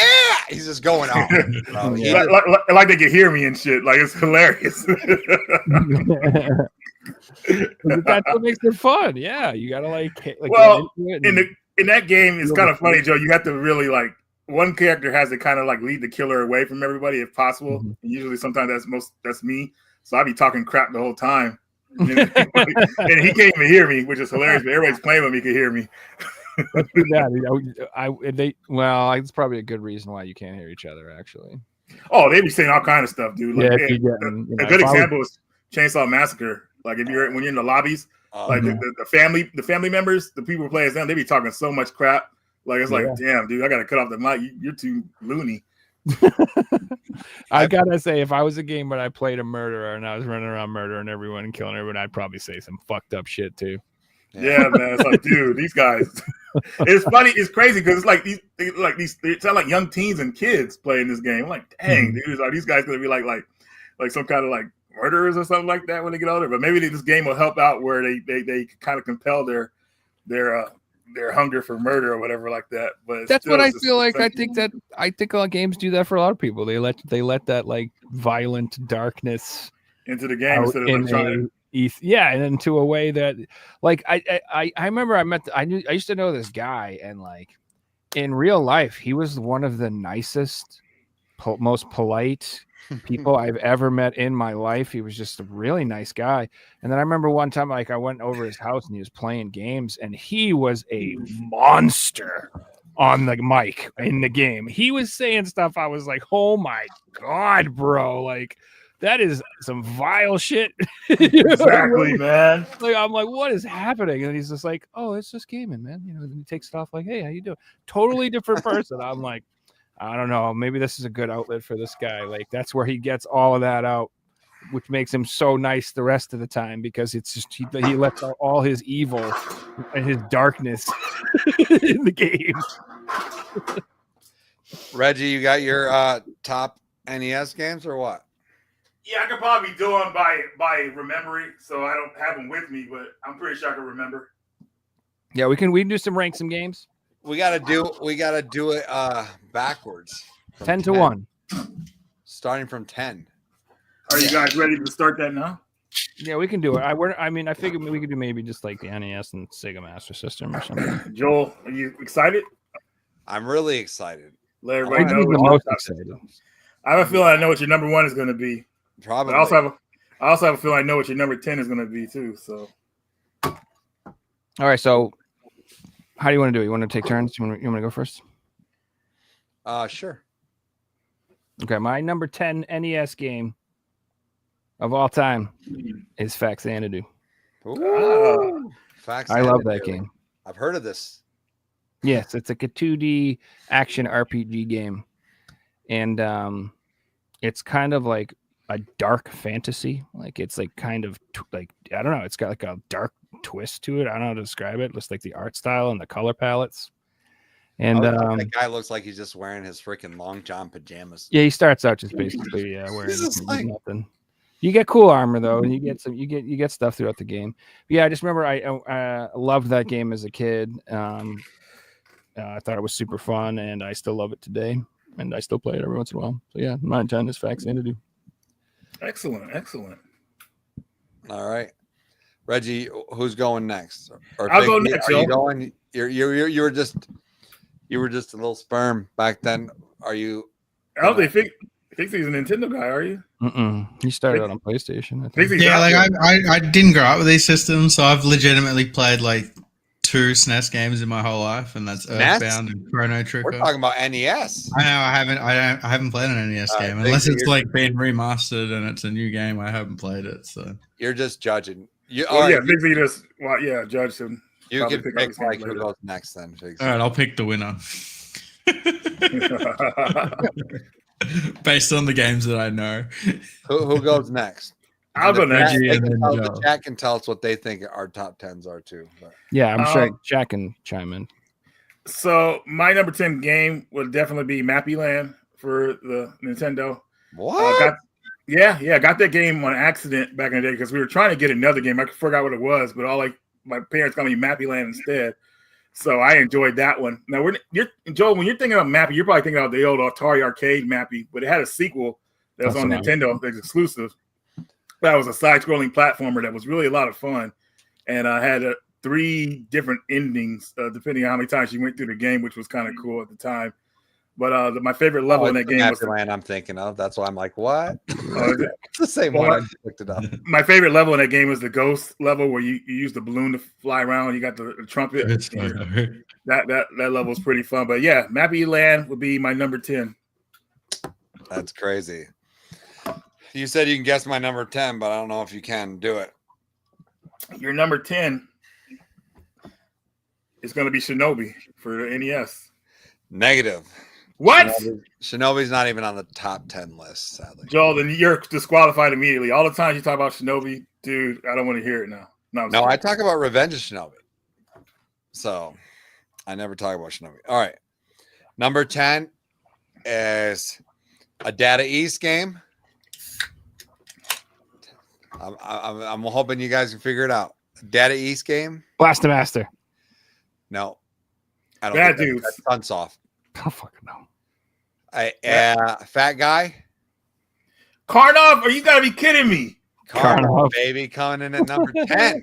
You just clouded on Mappy Land like Karnov. Well, all right. Well, it's okay. I have beaten that game before, so I'm gonna have all normie picks compared to you guys. You're gonna pick a bunch of weirdos. Karnov is the worst ending of an NES game because when you finally get through this nightmarish freaking last level and you beat the last guy, it says congratulations, the end. That's it. That's all you get, dude. horrible. Winner, chicken dinner. Yeah, I mean that's better. I would than be even happy with that. So calculations that's or what my you number usually 10. get. Joe Rad, what do you got? Number 9. My number 9 is Life Force. Heck yeah, man. Good old salamander. Yeah, so there was there's a lot of different shmups or shooters on the system, but that's the one that would be my go-to one. That's definitely one of the ones I owned growing up. I played like thousands of times. So yeah, it's definitely Life Force. Got to go with it. Yeah, when I think of NES, that's just one of the games I see in my mind. That cover. Besides like Galaga or Asteroids, like Life Force is my introduction to shmups, right? Where it's a level and you're going through. Well, R-Type was my first. Yeah, I just thought about that. It's probably R-Type, but Life Force is right there. Life Force, yeah, was like really hard arcade fast action. I had no idea it was Salamander growing up or whatever, but yeah. All right, Reginald, what do you got? All right, so my next game people should be very familiar with it. That is Bionic Commando. Oh my gosh, I didn't even think about that. That's a great game too. Huh? That was another game I got on accident. I think I was like 9 years old, and my mom got it for me randomly. And I didn't really know how to play it initially, with the grappling hook and like doing the different missions. But I remember my older friends, I let them play it when I was at their house, and I was kind of watching them get through it, and that's how I learned how to play the game. But definitely a fun game once you get the handle on it. The controls are weird at first. They are because you can't jump. You can only use the grappling hook. Only use the hook, exactly. So you have to really use that hook to so you could use it to hit enemies, knock them off guard. It's kind of cool what you could do with it. But definitely Bionic Commando would be my number 9. Nice. My number 9 is the best in the series, I think, on the NES. That's Dragon Warrior 3 that we just recently got a remake of. Oh, Awesome. I've heard of this one. Yay. Yeah. Awesome game. Awesome RPG. Coming in at number 9. We all know what it is. No reason to talk about it. I will say, though, Bionic Commando, everyone at school was talking about that game when it came out. Everybody. That was one that was on the playground for sure. So, but that's my number 9. Nice. So my number 8 is Dr. Mario. Ching, Um, ching. I don't want to bing bang. These games, like the reason this list for me, like I have a lot of emulated handhelds, and I have a ton of NES games, and I will sit down any day and I will pull up Dr. Mario and play that shit and have a great time. That is still fun. I love that game. Mad fun. Music's amazing, and it's great too because like I was playing it the other day and my girlfriend was even like, "Is that Dr. Mario?" I'm like, "Hell yeah!" She's like, "I love that game." I'm like, "Hell yeah!" So good. So I just sold my Minty box version at Game On last year. Nice, dude. Yeah, got rid of it. So no. What do you got, Reggie? All right. So hopefully you guys have played this game. It spawned an arcade game and a movie, and it was a part of a comic strip back in the 1910s and 20s. Ooh, we're going back. But that is Little Nemo. Yeah. In Slumberland. Or it's a good game. Better the Dream Master. Well, yeah, and the Dream Master, yeah. Yeah. A game made by Capcom. Very well done, but could be very difficult at times too if you don't know how to play it properly. But I had a good time with this game. Definitely a game that everybody should have in their collection for the NES, especially if you're a fan of the movie and the comic strip. And if you play the obscure arcade game, you've seen the movie? It's a pure acid trip. It really is, total dude. Chaos. Yeah, the only thing, that movie was a trip, but definitely something pretty cool. I mean, it came out in I think in 1989, but it didn't come out to America until like sometime in almost to the mid 90s, which was kind of weird. So the animations are absolutely incredible. If you it's like it is really amazing, but it is as a plot, you're like, what is going on? It is just like scene after scene is chaos. It's a dream sequence, so it's just madness. I don't know how to describe it. Right on. But yeah, that's my number 8. My number 8 is a game. It's a bit hard to pronounce, and I'm still not sure how you pronounce it. It's the Magic of Scheherazade or something. I'm sure you just nailed it. I'm not sure. Do you know how to say that name, Reggie? The Magic of what is it? Scheherazade. Show me the game. Do you have it on you right now, or? Oh, I can get it. It's probably right here. Let me see if I can like just look at it and pronounce it. It's hard to even read the font, bro. Oh yeah. Well, Dottie, we'll let the chat read it for us. They know what it is. This game, no one knows about it. It's so good. I remember when my cousin rented this for their first time and I saw that cover, I was like, what garbage did you bring back to play? This does not look like so Darky has Scheherazade. But if you look at it, the back of it, dude, look at that big demon boss there. Look at an the RPG elements. Dude, this game is so legit. It's so freaking good, dude. Interesting. Yeah, it comes from a book. Didn't you read 1000 Nights? No, I didn't learn to read till I was 21. So I haven't made it to that one yet. Sorry. But that game, freaking, when we popped it in, we could not put it down. I love this game. Oh my gosh, it's so good. You guys have to play it. We have it. It's action RPG. And Eric Landon. You know Eric Landon RPGs, that guy's channel.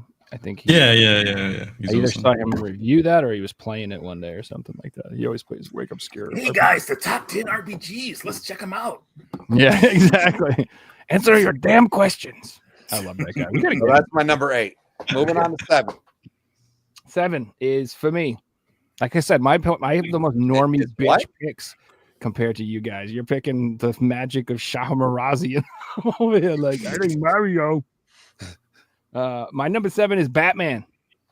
Heck Oh, yeah. The thumbs Batman up. game on the Batman's NES legit. That is first one. fucking amazing. That game is so good. That was one actually I have no nostalgia for. I didn't play that as a kid. I played that as an adult, and I was blown away by how good that game is. It's good. Batman is One, two. And totally yes. beatable, which Yes. is what's awesome. Highly recommend it. That's awesome. Okay. We're on 7, right? Yeah. So my number 7, it was a tough choice, but I got to go with Super Contra. Super Contra is my favorite in the series. I like it more than Contra 1. They cheated us with the 30 life code. There was only a 10 life code in that version of the game.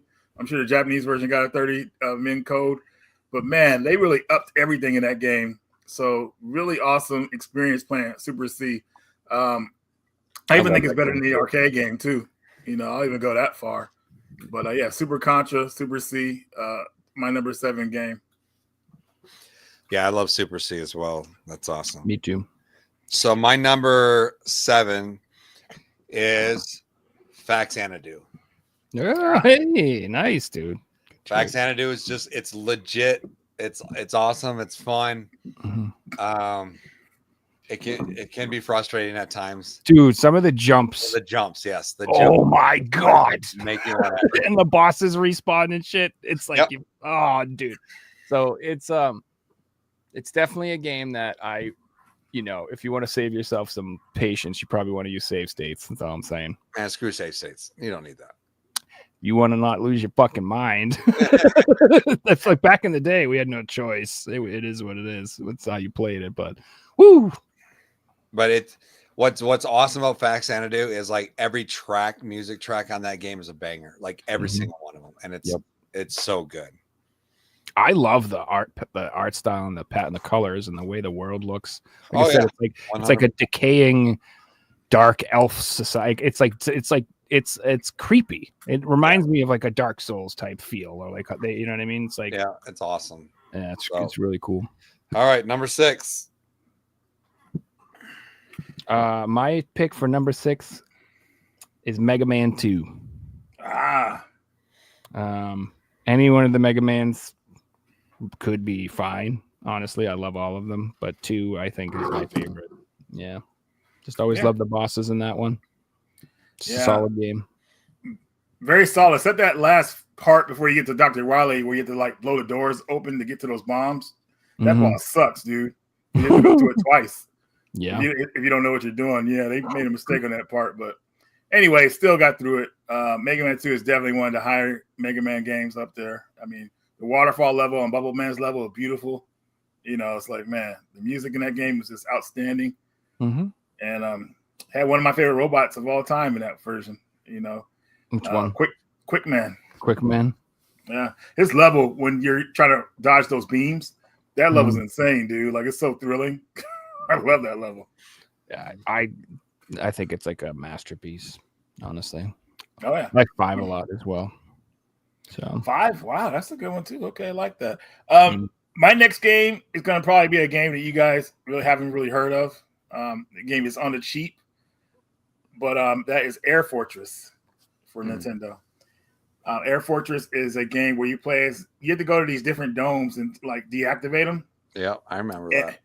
And it's pretty crazy because you fly there on your jetpack and everything, slowly to get to the level. Then once you get inside of it, you have to blow up the core, and then you have a time limit to escape. So the whole core will go dark. It's like you're playing this eerie music of you trying to escape, whatever like that. So it's very thrilling. But yeah, Air Fortress is definitely my number 6. That's good. My number 6 is actually a Japanese game. Oh, disqualified. We didn't get it in North America. You know what it is, Reggie, right? I think so. Sweet Home? No. which I played that, but it's Wanderers East 3. Oh, A lot of people don't know they made it for the Famicom.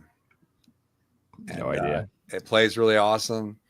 It still has that East 3 feel. It's a little choppy at times, but still an awesome game. So that's my number 6. Right on. My number 5 is the original Castlevania. Oh, Great choice. Yeah, I like Castlevania 2 better. I like 2 and 3. So that was the hardest one is to pick which one.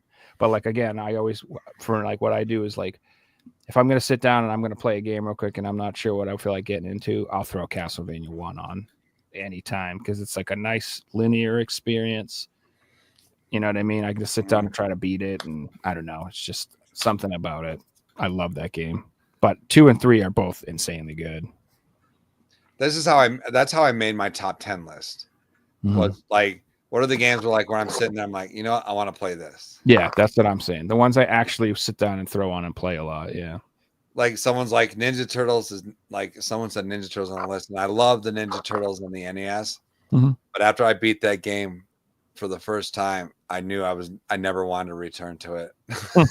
Yeah, dude, seriously, it's like what the heck? It's so hard, and the amount of hours it took, like I'm just done. Like Battletoads too, right? Like Battletoads, graphically, music, everything, it's amazing game. But after you've beat it, it's like I'm done. I never want to play this game again. Like I can't stand it. So, all right, Reggie, what do you got for 5? I'm surprised you guys didn't bring this game up. But my number 5 game is Wizards and Warriors. I love that game. I was gonna put that on my list, but I didn't. That's why I got that theme playing for you. That's one of my favorite games for sure, but I just couldn't fit it on there. I was thinking of bumping Life Force for that, but I need to have a shmup on there. Dude, Wizards and Warriors is such a good game to this day, dude. It is a hook, man. Like seriously, oh my god, dude, it's so much fun. And I know it has 3 sequels. I know of. You have Iron Sword, Wizards and Warriors 3, and then you have the Game Boy one, which I have. I forgot what that's called exactly, but man, they are all very fun games. But nothing tops the original though. The first one is my favorite. And dude, I had the Wizards and Warriors like Tiger handheld. There's a Tiger handheld for it? Jeez. I'm pretty sure. Yeah, I'm like, unless I'm just making this memory up, which could happen. I doubt it because those were pretty popular back then. But man, like playing as Kyros and going through it and trying to. And it was like black. Yeah. Just the first level, hopping through those trees, and then like getting to like I think his name is Malkil's, the evil sorceress, getting to his tower towards the end. Really thrilling, man. Really thrilling. And I think this is one of the first games that Rare made, or one of the first popular games Rare has made. I'm surprised it wasn't put on that Rare replay that came out for Xbox. Dude, Trace, what's going on, buddy? They have hold on, let me look at this. Look at this glorious thing. There it is. I used to have this shit. Dude, $39.99. I'm about to buy this bitch. I want to play it so bad. Oh man, how much is the skilled one? 44 bucks. Yes, damn, I'm buying it. They even got an Iron Sword one there. I like Iron Sword better. All I know is you're unlocking some core memories right now, bro. Oh yeah. I used to sit there in my dad's station wagon. He had the old wood paneled Caprice Classic, and we had this thing, and I used to sit there and play this on car rides. God damn. Freaking awesome memory unlocks. I'm glad you had that on your list. That game needs to be discussed. Wizard and Warriors 2 is better. Oh, Joel, what is your number 5?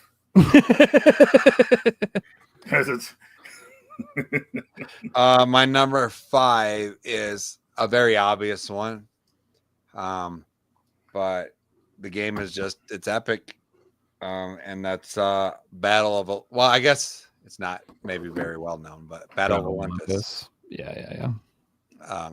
That's like a Zelda 2 clone. Mm-hmm. I guess people always compare it to, even though it's so much it's so much more too. It's its own thing, and it's beautiful, and it's a side-scrolling JRPG. It's kind of like I kind of look at it kind of like God of War before God of War was a thing, you know. And if God of War was somehow like you could put Kratos, skin a Kratos on there, and you'd be like, this is God of War, like for the NES, you know. Yeah. So that's my number 5. All right, here we go. Top 4. We're getting good here. So my pick for number 4 is just good old The Legend of Zelda, the original, the first one. I've heard of that one. And yeah, and I mean, I'll be honest. At that time, that game was absolutely incredible. Like the amount of content that was in it and how much fun it was with the 2 modes and all the secrets and everything about it and the music and the gosh. I mean, I played the original Zelda so many times. Like when I was a little kid, like I beat that game like 100 times easily. Like I just played it over and over and over and over and over. So yeah, gotta say I love it. Zelda. Joe, I just got sent this from one of the viewers. This is from Ducky. Oh, You son of a That's so awesome. That's really cool. That's Dude, a flex, dude. That's a super flex. Right on. You just got that lying around. But yeah, dude, that thing, I have to buy it. Son of a bitch. Dude, This will be the stupidest thing I buy this month, but I'm buying that thing. I love that thing. I mean, come on, Wizards of the Warriors is where it's at, man. I mean, that was a fun one too. Out of all the little handhelds I had, that one was actually fun. Right on, like I remember I used to have the Batman one. That was fucking bullshit. What a crappy ass game that was. I think they had unless again you're always like, am I making this up? But I thought they had a Ninja Gaiden one. Oh, they did. Yeah, Sure that's the one I liked. Yeah, they were pretty good. Sorry, so 4. My number 4 is gonna be Mickey Mouse Capade, another game I got on accident. You do love that game. I know you love that game. We were trying to get it. I remember my dad took me to the KB toy stores to get it. Well, we were actually not trying to get that game. We were trying to get Super Mario Brothers 2, but they were sold out of it. So, I know I couldn't get my dad to go to that store again. Like he's like, one time it will get with it. If it's here, get it. If not, then we're not coming back for a while. So I had to pick something, and I picked Mickey Mouse Capade, and I'm glad I did. Game is a lot of fun. Basically you and Minnie are going on this adventure to kind of save Alice, and you got to go to the fun house first, which took me a while to get to that level. But once I figured it out, that game was really a lot of fun for me. The woods level was hard, but once you get the pattern down, folks, it's kind of easy, but you got to remember it. But I had a blast playing this game, and I had to get it complete in box a couple years ago because I only had the cart for it. So I have another game up memory lane, Mickey Mouse Cafe. It's a fun one. Well, my number 4 is a number 3. Ooh. If you know what that means. It's Super Mario 3. That game, I remember when I first played Super Mario 3, I thought, you know what? If I never get another video game again in my life, I'm okay with that because I have this one. Yeah. Like it was just so big and so massive. And it still is. It's like you buy it's like a Super Nintendo game on the NES. Yeah, it's wild how good that game is. So I'm not gonna say much about it. Just that's my number 4.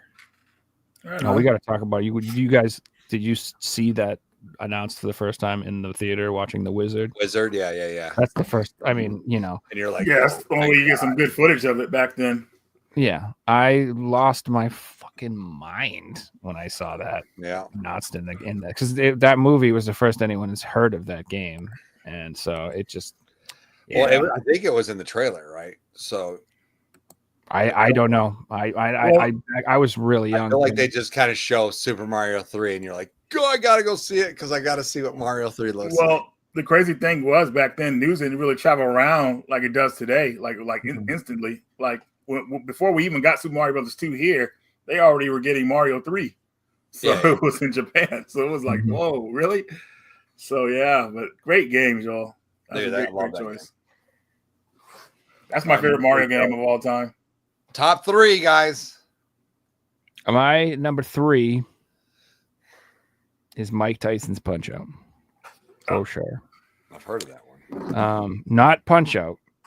No, Mike Tyson's Punch Out. not Mr. Dream. Not Mr. Dream bullshit. I want Mike Yeah. fucking Tyson. All right. That's important. The distinction. I do not want to play regular Punch Out. Bullshit. That was the first PC culture striking, ruining gaming. That was the first incident. They removed Mike Tyson from his own They game. straight up white faced him. They did. Well, they said their license ran out. That's why they didn't put him back. But I don't know. Fuck that Well, shit. I mean, he did have a rape case against him as well. I'm sure Whatever. that didn't help the matter. They should have called him Mr. Cream, by the way. Oh God. Come on. But yeah, no, I think Punch Out is a masterpiece. I think that game, like when if I was to take a person, a young person nowadays, and they'd never played NES before, and they'd be like, "What's a good game? What should I try?" I'd be like, "Play Punch Out." Right. I think that game like transcends time as far as fun goes. I think the graphics still look great for what they are. I think the music's fantastic. I think the character designs are hilarious. Oh, And that would get me to buy a Switch too. what? A new Punch Out. Or the New Punch Punch Out Out. collection. Yeah, that'd be cool. Yeah, I love that game. And Screwball Bill and his stupid charge and screw fucking Soda Popinski. I hate that piece of shit. Just throwing that out there. I think that was Mario 2 was a different game in Japan. Yeah, it was Doki Doki, whatever. Well, Mario 2 in Japan looked like Mario 1. Oh, you're Yeah, talking about the it was Lost the Levels Lost one? What we Yeah. got later is called the Lost Levels. So, Yeah. what's your number 3, Reggie? Number 3 will definitely be Rainbow Islands. I like that game more than Bubble Bobble. I mean, I think that out of the Bubble Bobble like games, that's my favorite one. I played Rainbow a lot Islands. of Bubble Bobble, man. Holy smokes. And then there's 2 different versions on the NES. There's one made by Taito and there's one made by Ocean. I have them both, thankfully, in box. And yeah, everybody's got to play Rainbow Islands. They've made sequels to it. They haven't really been good sequels, unfortunately, especially the PSP one. Like, if folks ever played a PSP game, make sure you turn the music off and create your own music, because the music in that game is unbearable. I don't know what they were thinking.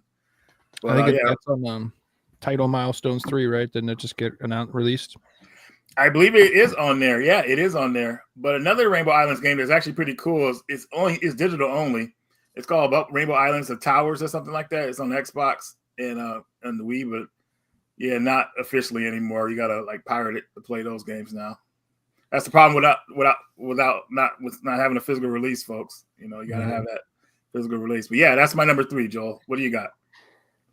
My number 3 is as well Punch Out. Ah, nice. Right on. Like Mike Tyson's Punch Out it's a masterpiece. It is straight up a masterpiece. Still holds up today. Great patterns, great graphics. Just, I mean, what can you say about it? Mike Tyson's Punch Out, dude. You got to have it if it's and crazy enough, you can only play it on original hardware, because if you try to emulate it just never works out right. It's kind of a disaster, yeah. You have to. You just can't beat Tyson. You'll get up to Tyson, and then you have to have that exact. Any frame. lag, you're fucking screwed. Yeah, you have to have it. So amazing game. The reason why that game is the only reason why I have an NES. If you see right up here, I still have my box NES only to play that game. I'll emulate everything else, and then when I'm like, I got to play Punch Out, I crack that open. It's fair. That's my number 3. Right on. So my number 2 is actually Dragon Warrior 3. Yeah. That's where I threw it. So I was a big RPG guy back then, and I'm glad that's on your list. And so high. And I'm glad you picked 3 and not 4. Everybody says 4 is the better one, and I'm like, nah, dude, 3 is better. Yeah. 4 is great, and I like 4 quite a bit. And 4 was very creative and with the different adventures, and you play as the different members of the parties, and then you all meet up for the one. It was cool. Don't get me wrong. 4 is really, really, really good. But 3, it was like, it blew my mind. It was one of those games that like, it had so much that you could do. and it had like the whole dark world, light world thing, and it was, oh my god, it was incredible. So yeah, 3 was one of my favorite games ever, still is. I haven't played the remake yet, and it's because I'm cheap. I know, me too. I'm cheap. I don't want to spend $60 on Dragon Warrior 3. I just don't. I want to wait until Dragon Warrior 3 is $30. I found a hack though. Mhm. You want to hear it? Yeah. So that when you buy it, I ordered the collector's edition from Square Enix, and then I canceled it because I was like, nah, this is too much money. It was really a ripoff. Everyone knows, right? So I'm gonna just cancel it. I'll wait. I'll get a different version down the road. They still sent the email for the like DLC stuff. I ordered it, even though I had canceled it, and I did redeem the code, baby. So when you get the game, for a cheaper when price, I get the game, I'll have all that stuff. So That's awesome. An interesting little hack that they don't know is happening. All right, Reggie, what's your number 2? Number 2 is a game I thought you guys would have on your list, but you didn't. And that game is Super Dodgeball.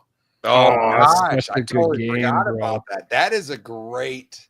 No, I love that game, dude. That is a great game. I just totally forgot about that. Oh dude, my! This list was tough to make.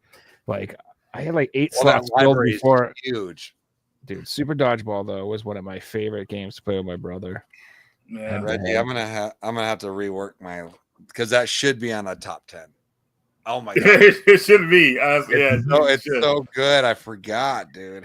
What we should have did to kind of give ourselves some room is like any game that's like Zelda, Mario, or whatever like that. We should have put that in its own tier. Oh that would have been, because I have some bangers, man. Yeah, if we did top 10 like gems or something, or hidden gems or whatever, like then I could have Blaster Master. Right. Yeah, I would have picked up Maniacs, Fester's Quest. I'm thinking like yeah, dude. Russian Attack. Fucking love that game. 8 Eyes. Like there's 8 Eyes is fantastic too. Yeah, there's a lot of good ones. Dude, that's crazy. Well, coming in my number 2 is a game that is hated by some, and I think finally the world seems like they're starting to catch up on how amazing it is. I've loved it from the jump. I will continue to love it. I will never stop loving it. It's the greatest in the series. Yes. I don't care what you say. I agree. Zelda 2, The Adventure of Link is amazing. That game got dark, man. Like the Zelda series turned like story got serious in that one. It's so good. So good, man. And people are like, it's too hard, or they changed the way it was done. No, they made it amazing. That's all. Yeah, that game was amazing because if you read the story, the instruction booklet, it goes into on the story and shows like character art, and they're like this little comic strip that's really cool. And you find out. Oh, I got it here. Yeah, you can show it. And what's crazy about it is that you find out that the Zelda you rescued in the first game is not the real Princess Zelda. The real Zelda is actually in that game. She's the one that's asleep. Yeah, and you gotta save her. And the game had this crazy game over scene, like it would show Ganon like laughing at you, his shadowy figure.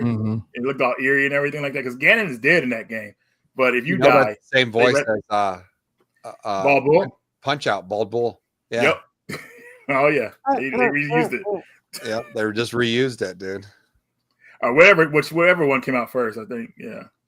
That's exactly what I was saying back in the day before we had CD audio. All we would get is the bad guy laughing at you. That's exactly what I was talking about. You get that? Like Soda Papa Kinsey did it too. He would laugh at you in that game.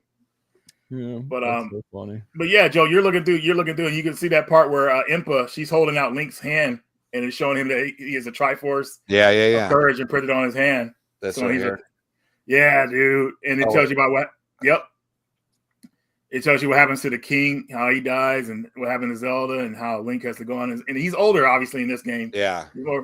So it's a really good game. I would like to see that one get remade. It's actually his 16th birthday. It says 16 years old. He goes on a quest. Wow, Link! Congratulations, man. Well, happy birthday. Going on a quest to save Zelda. They do need to release a Zelda collection of the older games. Like I want. Well, they did that on the Wii. Or no, I know. GameCube. Yeah, the GameCube they did, but Well, I want 1 and 2 and Minish Cap and Link Minish Cap's my second favorite. Link Between Worlds. I love Minish Cap, dude. Yeah, fucking one of the greatest Zelda games. That's my like second favorite and Zelda. it's made by Capcom too, Joe. This is crazy. It's such a good game. That was the reason I got a Game Boy Advance, was to play that game. All right, ready for number 1? Miguel says, "I know." Wait. Before you say number 1, okay. Everyone in the chat needs to guess what our number 1s are going to be. You have 1 minute to put your guesses in the chat. Go, and don't disappoint. What's our number 1? Uh-oh. Joe's putting you guys on the spot. Heck yeah, I am. Figsy? I'm going to say DuckTales because that game's amazing. Okay, DuckTales. I haven't heard it at all, so it could You all think be we're all picking DuckTales? I mean, there's probably going to be like We're definitely, it's golf. Yeah. Super Mario Brothers. Is that on the NES? It's Hogan's Alley. Hogan's Alley is great. Nerd Strategy saying is, oh wait, no, it's 3. No, I already said He says three. Contra for 3 was Joe. my number 6. So you weren't listening. We know now. Darky says Reggie's will be DuckTales. Final Fantasy. Joel's will be Final Fantasy. They said Bubble Bobble. I imagine that'll be. You're saying that'll be Reggie's. No, they haven't even guessed mine, which I'm surprised. It's easy. No one will ever get. It's Clue Land. No. Mine is super easy too. Is there an Ease game on the NES? Here is. I already did that. It was my number 6. All right, let's do it, boys. Go ahead, Joe. What's your number 1? So my number 1 pick, Darky was correct. It is Contra. Oh.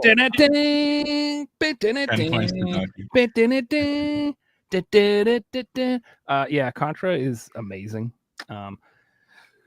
I know you guys like Super C more than the original, but I just spent so many hours playing the original with my brother. Like the memories from that game are just too like undeniable, and like to this day, if I'm gonna sit down and I don't know like what to play, like I could throw on Contra and have a good time. Always from now until the end of time. I fucking love that game so much, and I've gotten really good at it. I can actually beat it now without without continuing or anything like that.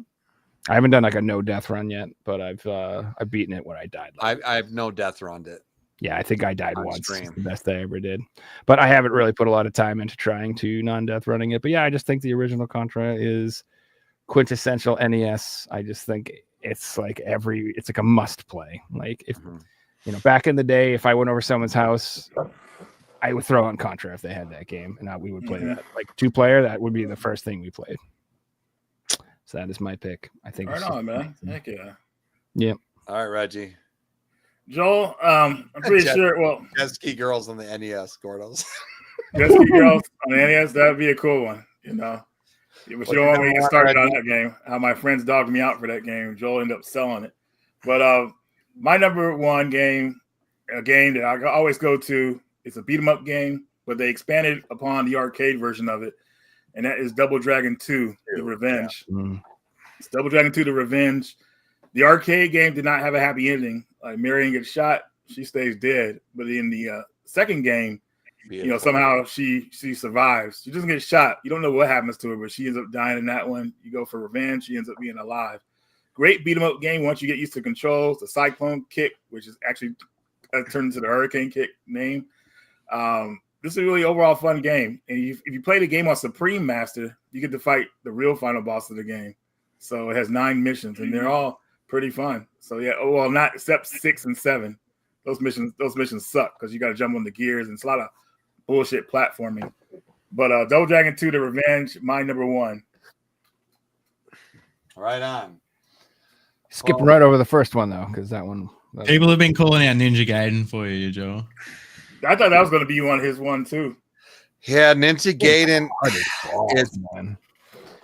is that it, like I said, top 10, it's just so hard because Ninja Gaiden is another amazing game.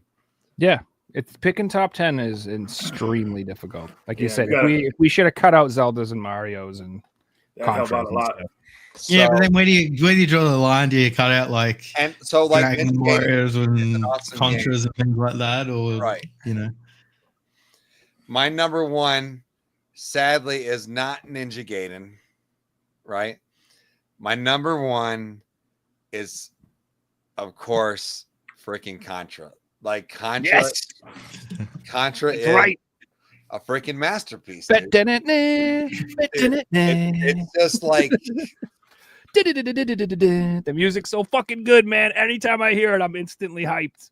I don't think there's an NES game I played more than Contra. Like Yeah. one, because it's so short, you can just burn through it and be like, get your fill. It's almost like, you know, your heroin. Like when you played so many crap new video games and you're just like, I don't know what to play. And I'll look at the Contra collection. I'm like, wait a minute. There's always Contra. And you go through it and you get your fix. You're like, yes, that's why I'm a gamer. What a rush. You know, like you're just like, Contra it's awesome. And it's, I know it's so old and we're old, but it does feel like you're in another class of gamer because you don't have to use the 30 lives code. And you could just get through the game. Like that's a great feeling for me. So mine number one is Contra, dude. Agreed. Excellent. Okay, where to go? Top 10 NES games, boys. So are we gonna do top Master Systems? If you want to have time, I don't know if how long everybody can stay, but I can stay for it. Well, I could stay. I just have to bow out of this one because I don't have any top Master System games. I'll be a judge. Well, you want Really? me and you? Let's go back and forth, real Joe Red, Okay. and then we'll head to SNES. Sure. So Master System, that was the system I actually grew up with. I didn't have an NES, so this is my most nostalgic system ever. I traded my NES for a Sega Master System. I'm just not into it, Gordo. There's so many games to play, and we're just drowning in choice these days. But there's a reason why I traded it. All right, so we'll bang them out real quick. So my number Be 10. back later, guys. Peace out. What's that? I'll be back later. I'm gonna go pick up some mail for the post office shots. All right, yeah, sure. Looking for my remote control. Hold on, my main light went out. Yeah, what's up, Miguel? All right, go ahead. My number 10 pick for the Sega Master System was Space Harrier. Yeah, awesome game, right? Yeah, the graphics were absolutely insanely good for that generation for a home console, and yeah, absolutely love that game. Space Harrier is a good time. Right on. I would still argue that the Sega Master System graphics are better than the Super Nintendo. But in the Super Nintendo? Oh no, than the Nintendo. Sorry. Oh yeah. The regular Nintendo. In a lot of cases, yeah, I would totally agree with you. I also like the sound chip better, and I know a lot of people think that's blasphemous, but I love the Sega Master System sound chip. I like absolutely love it. My number 10 is R-Type. Great game. I love that shooter. Oh my gosh. It's funny because I just opened up my PS5 to give me some light on my face, and R-Type Dimensions is the last game I played, which is crazy. I just love that. I think that was my introduction into shooters, as far as like that wasn't asteroids or where you're just standing there and Space Invaders or something. but you're actually going through a level. Awesome game. So that's my number 10. Go. Number 9. Number 9 is Rastan. Oh yeah. Just love that game. Think it was a great home port. You big barbarian with a sword, chopping people up, and just fucking loved it. Great game. Like being Conan. My number 9, I didn't have as a kid. I only found out it's actually, I think, only released in Brazil, and it's Ninja Gaiden. For the Sega Master System. I really like that game. I thought it's a little bit slower than the NES version, but the graphics are actually a little bit better, and you can actually do a little more things than you could as far as an 8-bit Ninja Gaiden. It's really awesome. So my number 8 pick is a game called Spellcaster. Oh, dude, I did a whole episode on Spell. Have you seen my Spellcaster episode? No, I'll watch it though because I feel like no one's ever talked about this game, and it's one of my favorite games of all time. Yeah. So, go watch my Mystic Defender episode because Spellcaster is just the prequel to that. Yeah, to Mystic Defender. So you got to watch that. I'll check it out. Yeah. So Spellcaster is a very weird game. It's like a side-scrolling action game, but it's also like a mystery game, almost like a point and click, almost like it. Oh god, it was so fun. What I loved about that game is, especially games back in the day, is like they just didn't tell you shit. You would just have to wander around and talk to people and figure out what the fuck to do, man. And like that game was one of those games where we would like get stuck for a while and be like, "What do I do here?" Days. Days. Yeah, and then once you finally next on Spellcaster, and you made progress, you were like, "I am the smartest person alive." Yeah. Yes, like oh, there's that one level. It's like it's a maze of like how can we break this gamer? And it's like, oh my gosh. Yeah. But I think it's hands down one of the best Sega Master System games for sure. I am referring to the Brazilian Ninja Gaiden. Yes, that's exactly. All right. What are we at? 8? Number 8. For me is Golvalius. Great game. Awesome game. Awesome graphics. Awesome sprites. Awesome music. Bangers in that freaking cart, man. Action kind of Zelda overhead, but side scrolling, but a little bit of everything. And then almost like shmuppish. They have that running forward thing going on too. You can't turn around. No. So that makes it interesting.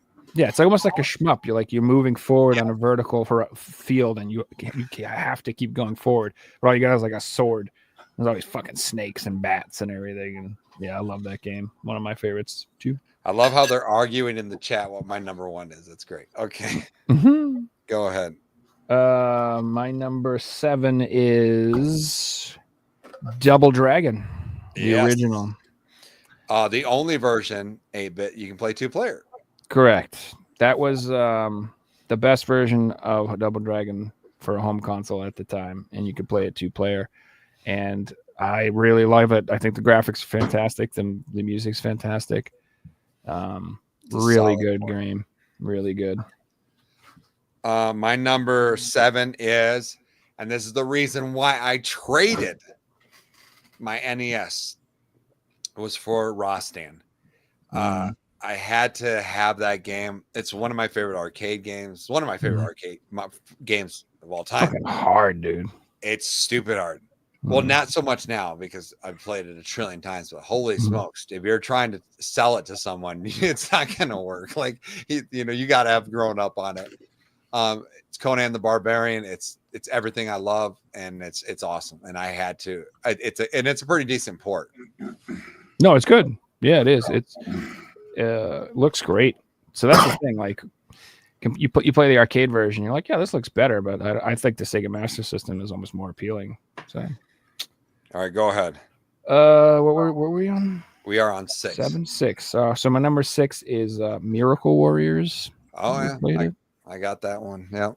Yeah, it's like one of the 3 good RPGs on the system, and yeah, I really enjoyed this one. It was so back in the day, I was like a fiend for RPGs. Like they were so few and far between, and any one that I got, I would love, because you get a game, and if it had 50 hours of content, you were blessed. That was a great thing to have as a kid. So these games took a lot of time and leveling and grinding and dying in dungeons and trying again, and it's kind of a simple game, but I still think it's really fun, and I really enjoy it. Miracle Warriors. Right on. That didn't even crack my top 10, but it's a great game. All right, my number, we're at 6, right? Is Master of Darkness. I don't know if you're familiar with it. It's kind of like Isn't that like a Castlevania style? Or It's basically Sega's answer to Castlevania.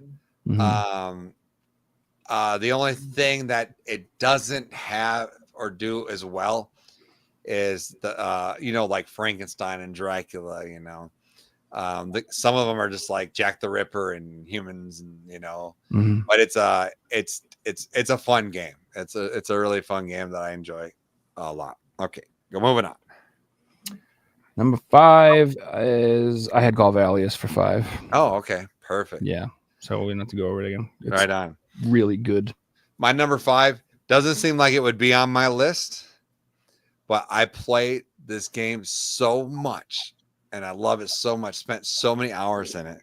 It's California Games for the Sega Master, the hacky sack. Hacky sack, yeah. Dude, oh my gosh, just hours and hours. Just it is playing fun. That, dude. It's such an awesome game. And who would think that like a sports type game would be on it, but on my list. But dude, California Games, man, number 4. I almost put Hang On, and I'm like, because I loved that game too, but I'm like, a racing game, I don't know if that's gonna make the cut. That could have gone instead of Miracle Warriors, maybe, but I would, I like Hang On more than Miracle Warriors. Hang On's fun. Miracle Warriors, it's not a great game by any standards, but it needed some time. For me, for what I had at the time, I played the shit out. Right, and that's you said you were desperate for RPGs, so yeah. 4 for me. Such a fucking good game, dude. That's where Shinobi fell for me. I love Shinobi. Shinobi doesn't even make my list. It really. Oh, I love sad because Shinobi. It's just there's so many good Master System games. Like there's a shmup called Astro Warrior. Didn't make my list either, but I love that game. And even though it's short, Double Dragon 2 makes the list before Shinobi because of the 2-player. Like, you know what I'm saying? So it's like it's hard to make. Oh yeah, you can't put all the good games on there. There's no way. I have to pick. So, but number 3 is Shinobi. 4, I had Shinobi. Oh, 4. Okay, yes, you're right. My number 4, just so the chat will stop thinking, is actually Ys Book 1. Really? Yeah. You would think it'd be higher. Problem is there's just better versions on different systems. And True. And I played Ys 1 and 2 I didn't play it on the Master System. I played it on the TurboGrafx 16. Which is way better. Right. So it only cracks the list at number 4. So that's it. All right. I'll give it. I have it a little higher on mine. Oh, yeah. Okay. Is it number 3? No, it's not 3. Number 3 for me is actually fucking R-Type, baby. Oh yeah, R-Type. It's like one of my favorite games. When you mentioned R-Type, I was like, that's a high on his list. That's one of my favorite games of all times. It's literally like, it might not be the first shmup I ever played. The first shmup I ever played was probably Xevious on the NES or something. But I didn't like that game. You know what I mean? R-Type was the first level boss. What's that? When you get to the first level boss for the first time of R-Type, it blows you away, dude. Like, this is the greatest thing I've ever seen. Yes. So I was like one of those kids who liked to draw like monsters on his notebooks in school and stuff like that, and scary shit. And the 2 things that I used to draw all the fucking time was I used to draw that monster because I thought it was the sickest fucking thing. And then I used to draw the first boss from Ghouls and Ghosts, the guy holding his head that shoots the fireballs out of it. I thought that it was not the SNES version. No, the Genesis. But the chicken. That one. Yeah, not the chicken. No, it's the guy holding his head, shooting the fireballs. No, that boss is epic. He's epic. Yeah, so I had that same thing. When you get to the first time you see it, you're like, oh my god. That's how I felt with Altered Beast. With Agar. And he's the freaking devil, and he's just throwing his heads at you. You're like, sold. Give it to me. Right. So, Altered Beast was good. So yeah. My number 3 is this game. I love this game. And people like, oh, it's just a ripoff or whatever. But Golden Axe Warrior, the Zelda clone. I really actually legitimately like it. It's a little bit easier than the original Zelda. The patterns of the guys, they just, they're pretty simple. And but it's fun. I love it. I love playing it. That's a good one. So that's my number 3. So my number 2 we're both gonna have the same number one. There's only one answer, but my number two is Ease. Vanished Omens. This is where I absolutely loved Ease. Except I got stuck at the end for a really long time. It gets a little cryptic in that. Yeah. In the tower, the last tower. I was stuck in the tower. Yeah. And I remember forever. And then I figured out the thing with the pillar. I'm trying not to spoil it. I figured that out. And then I was like, great. And then I got to the boss and I couldn't beat him and I was getting whooped and I just didn't know what to do. And then I finally figured it out what to do. And I was like, yes, it was amazing. So great game. But again, it was one of those ones where, like, that's what I like about all RPGs. Like, they don't tell you what to do. They're like, you have to pay attention, you have to read, and you have to figure it out. Yeah. Like, I don't know what to say. You just have to, read, you got to figure it out and do it. And that game was very fulfilling. I love that game. So I know what your number one is, and you think you know what my number one is, but it's gotta be. You're wrong. It's gotta be. My number two is Phantasy Star. Oh my God! How can that not be number one? Exactly. I knew you were gonna mad. Wow. My number two is Phantasy Star. The beautiful RPG. Mm-hmm. In fact, I'm hoping that in 2025 I can stream it and go through it 1, 2. Because a little known fact, if you watch my channel, I've never beaten 4. I've only gotten almost to the end. I've never finished 4 either. So I've been finished 4. So I'm like, you know what? Let's start it all over and let's get it done. So Phantasy Star is my number 2. Go ahead. What's your number 1? It's Phantasy Star, obviously. Yeah. I mean, that game masterpiece was, I don't know how it came out on that system. To me, it was just that game was so good. It ruined it ruined the NES RPGs for me because like I love Dragon Warrior, don't get me wrong, but I was always like, these graphics suck compared to Phantasy Star. They are garbage. Like I always felt that way. This is why Phantasy Star set the bar so fucking high. Yeah. I just like nothing else came close to it. That's why the Master System has better graphics than the NES. And I will and when you hear my number 1, it's even more. Yeah. Do you know what my number 1 is? If it's not Phantasy Star, I don't know, man. Could be a lot of things, but what do you think? What is it? It's freaking Wonder Boy 3. Okay, that's a good choice. Wonder Boy 3, The Dragon's Trap. That is a really good game. Now, do not judge a book by its cover. Do not judge a game by its cover. The cover is horrendous. Yeah, it's pretty stupid. It's so bad. So bad that when I traded my Nintendo for the Sega, for the Rostan, it came with a ton of games, most of which are on my list. And I played every single one of them, and I avoided this stupid looking kitty garbage, whatever this is, Wonder Boy 3. I was like, nah, dude, I'm not even getting down on this. And when I played it, it quickly became my favorite Sega Master System game. It is really so freaking good. It is so well thought out. Like that's why it can be remastered today, be a banger, and you can just hit the button and you go back to the old school. I would rather play that version of the game than any of the other versions of that game. And it's just it's the music. The sound chip isn't. Yeah, I was going to say. Oh my gosh, the music and the graphics.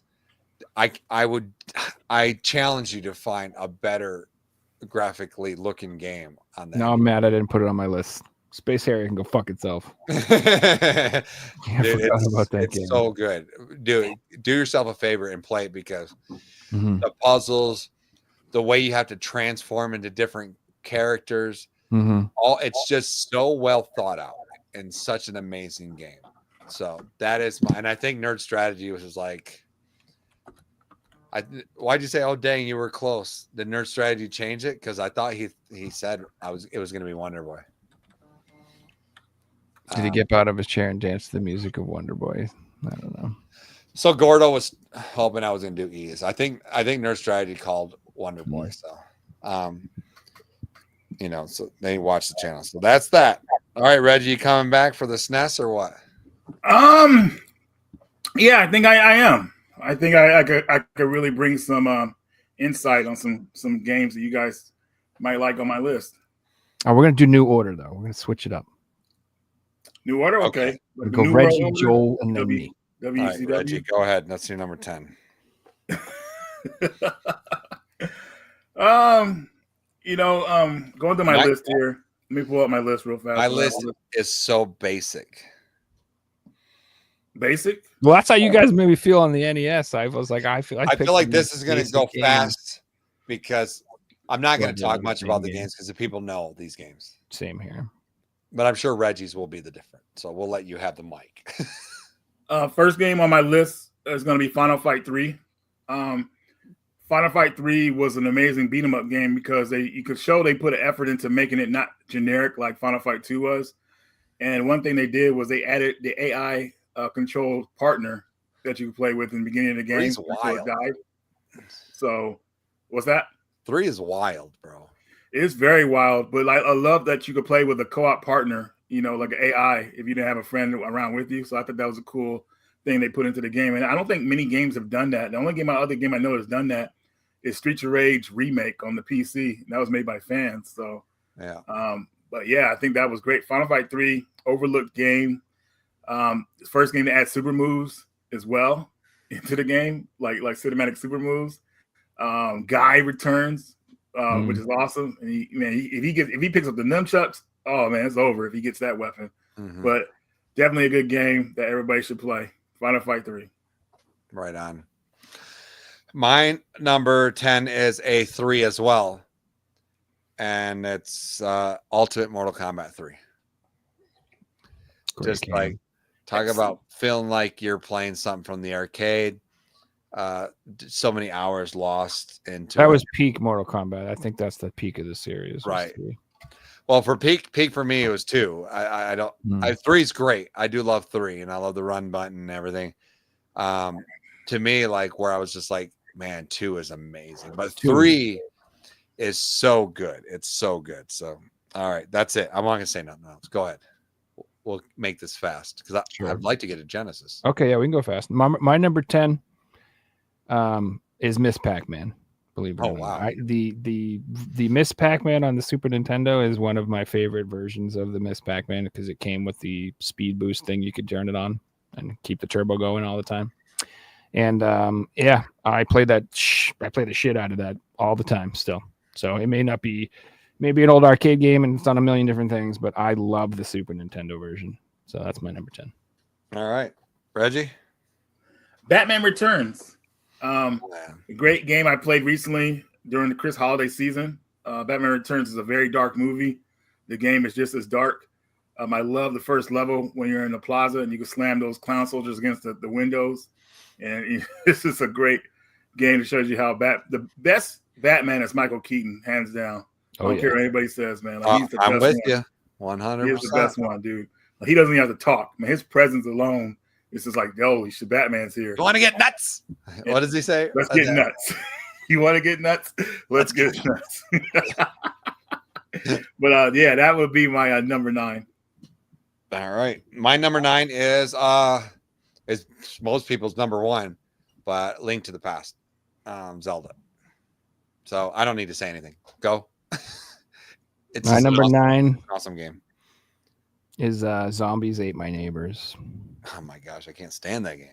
I love that game. Yeah, a lot of people do. Like so good. Like I played it for me and my brother. It was a game that never ended. That's what I called it. I don't even think we ever beat it because it's like 1,000 levels. Is it beatable? Like fucking goes on. There is. It's got a finite amount of levels, but we never beat it. We played for hours and hours and hours. But yeah, it was a good game. I enjoy it a lot. If you have a good teammate, it's a lot of fun. All right, Reggie. We're on 8, right? Yeah. 9. No. Oh yes, 9. Sorry. Yeah. Wait. Did I? No, wait, no, 8. 8. No, you Oh, started. God. You're So first. 8. you're My 8. bad. Is the Tiny Toons Buster Bust Loose? That's such a good game, dude. A That game is I didn't plan on getting, but I didn't get the game I initially wanted, so I had to pick one, and this was it. And this is probably the best Tiny Toons game out there, like over the Genesis, Nintendo version. This is the best one, dude. Like, it is fun. I agree. Very well done, very well put together. Nice. My number 8 is Terra Enigma. I never actually played that, but I heard it's great. Oh, dude, you gotta play through. I've never played the English copy. My copy was in Spanish, oddly enough, and It was a PAL exclusive, right? yeah, it never came out in the US. Yeah. But it's such a great RPG game, man. If you haven't played it, you gotta play it. It's fantastic. Fantastic. Emulate it. Go ahead. My number 8 is Mega Man X. Oh my gosh, I've never beaten that game. Oh, I beat the shit out of those games. I always get to the end guy, and I'm like, this is too hard. So when I got a Super Nintendo and I played Mega Man X, I felt like I was in the future.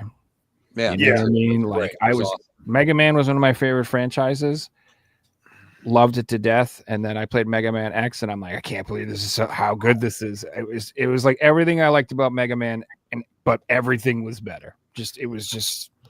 I can't tell you how much I love those games. I think the biggest reason I didn't beat that game is because I was so into drugs right around that time, where I just didn't have the time to do it. And then when you're just so stoned, you don't have that coordination to play motivation. Yeah, you know what I mean. Mm-hmm. Like you're popping in games, you know how to play and stuff. All right, Reggie. Okay, 1-7, right? Mm-hmm. Is that right? Yep. We're on 8. No, we just did 8. Oh crap! I did my list wrong. My bad. No.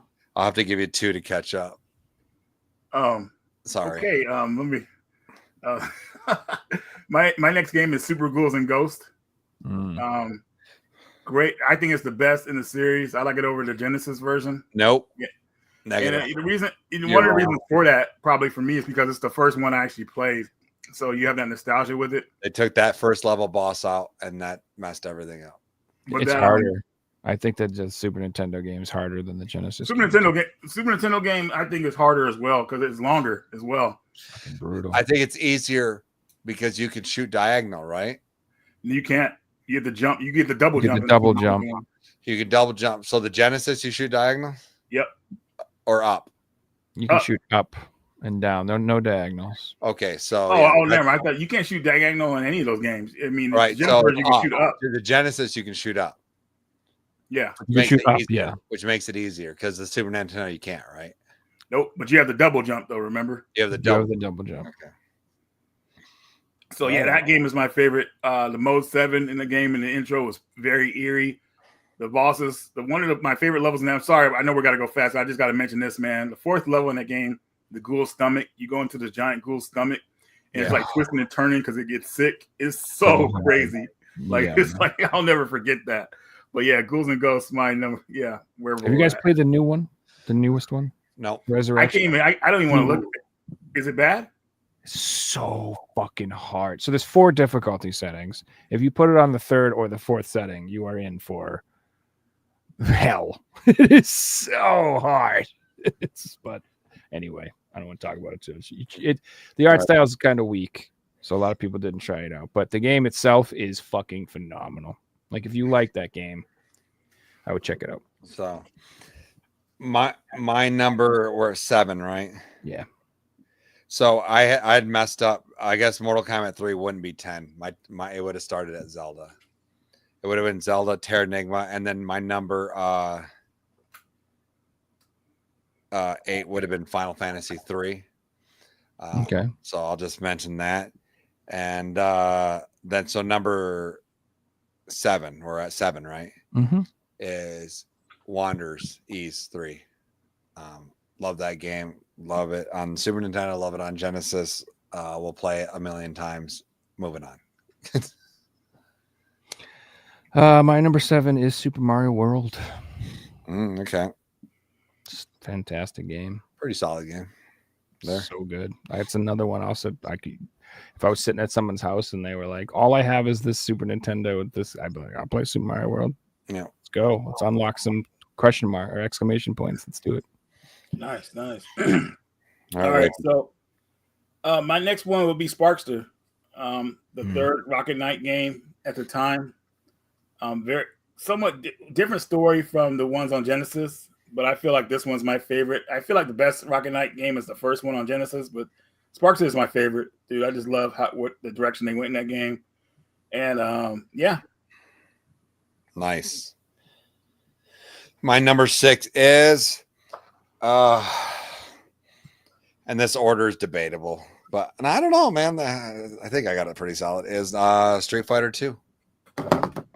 You know, the ports, you know, Turbo Edition, or give me anyone. It doesn't matter. Yeah. It's hard to do that since they made Championship 8 Edition. versions of it on the Super Nintendo. Yeah, it's so confusing. And I think I told the story where at Blockbuster we rented, or we had bought Street Fighter 2 when it came out, and then at Blockbuster or whatever thing we would rent the next one that they would upgrade to, and we just changed out the sticker, and then the next one would come out and we just grabbed it and we just switched the carts, and we stopped paying for all that. So that's my number 6. My number 6 choice is Secret of Mana. Oh, okay, nice. I loved it. It was a Link to the Past alternative. Mm-hmm. And it still blew me away that you could play like the second part. Like you could someone could pick up the second controller and control one of your dudes. Yeah. So that was like pretty life changing because like I said, me and my brothers shared games like all the time. So like anything that we could play together was a huge victory, because that means there would be less fighting over who got to play the games. Gotcha. Yeah, when you have a family who all wants to play role-playing games, that's tough. It's tough. It's like, you've been on for 4 hours. Get the fuck off. I want to play my pile. It's like, no, exactly. Dungeon, But it was also fun to watch like my older brother play it when I couldn't, because he'd figure stuff out and I could learn from him and stuff. So, it's ups and downs. But yeah, that was huge. Love that game. All right. My next game will be a Clock Tower. Survival horror on Super Nintendo. Such very eerie game. Pulls no punches. You're being stalked. You stand around too long, the killer will come after you. So you got to really keep on your toes in that game. Definitely a game that still lives up to the hype. Well, I don't know if there was any hype back in the day, but it's still a very solid horror game of cat and mouse, I would say. I forgot. You ever played that SOS game? I used to have it, man. I got it really cheap off of Amazon for like $8. I remember back. That's in a good game, dude. It is, because the ship is like turning upside down, and the longer you spend in that game, the worse it gets. It's unlike any other game on the SNES. It really is, and it's exciting. And it has multiple endings too. No, never heard of I it. totally forgot. That should probably have been out. Man, it's so hard to make this. You got to make the awesome game list, and then the games that are like so weird like that, right? And like Clock Tower. All right, so my number 5 is Mortal Kombat 2. Awesome game. Freaking played it way too much. I don't need to say anything. It's Mortal Kombat 2. Joe? My number 5 game is Super Metroid. Great choice. I was blown away by how good that game was back in the day. And what's funny is like I don't necessarily love the original Metroid. If you notice, it didn't. I don't either. NES. That's funny. Yeah, it's all right. I like it. It's a decent game, but I for some reason I don't. It just doesn't click with me the same way. But Super Metroid, holy shit, that game was insanely good. Like when I beat that game, I felt like I'd been through something. That's all I'm saying. Like it was a journey. So yeah, if you've never played it and you're looking for a good SNES game, the game's amazing. Check it out. All right, Reggie. My next game would be Mighty Morphin Power Rangers, the movie. That's a good one. Man, that game was so much fun. Is that fun. the beat 'em up one, or is that? It's the beat 'em up one. Unfortunately, in this version of the game, you don't get to play as a Megazord, but you get to play transform into a Ranger and all that good stuff, and it's co-op, so it's pretty fun. I consider it the best game, for the best game in that series for the Super Nintendo. But unfortunately, you don't get to play as the Megazords in this version. But still a very solid game and a must-have for kids if you're a Rangers fan. Yeah, like Joel. Yeah, that doesn't even crack my top 20. Sorry. Whatever you say, Joel. Whatever you say. My number 4 is this game blew me away. The music blew me away. The graphics blew me away. The bosses blew me away. And that's ActRaiser. It's such a good game. That almost Love blew my list. that game.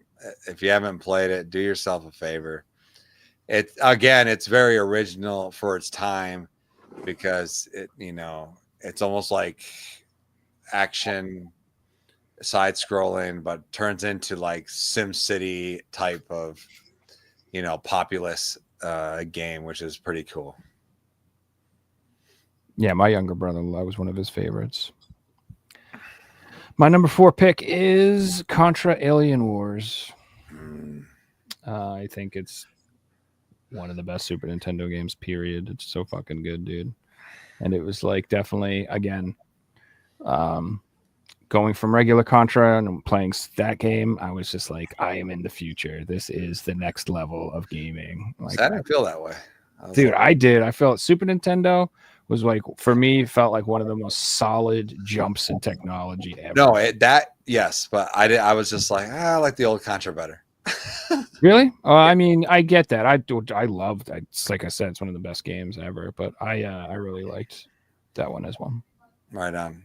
All right, Reggie, you're 3. My number 3 is gonna be the Fireman for Super Nintendo. That game is pretty much unheard of, but man, is it fun! It only came out in PAL territories in Japan. They canceled the Nintendo American release because I guess Nintendo was phasing out during that time, so they didn't really want to bother with it. But man, you talk about a good, entertaining game. Like you go into this.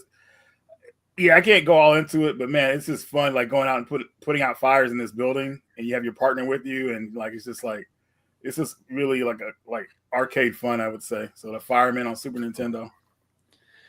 My number 3 is, and it's funny because I'm not a fan of the series. I like one other. There's a million of them, and it's Super Castlevania. Freaking just love that game, man. I love them. There's that another soundtrack just full of bangers, just so good. I should have probably put that on there instead of Miss Pac-Man, to be weird. Yeah. But fuck it. That's a good pick. I'd love that game a lot. My number 3 pick is Chrono Trigger. Yeah. I've never played it, so I don't. Really? Yeah, I've never. Oh, it's good.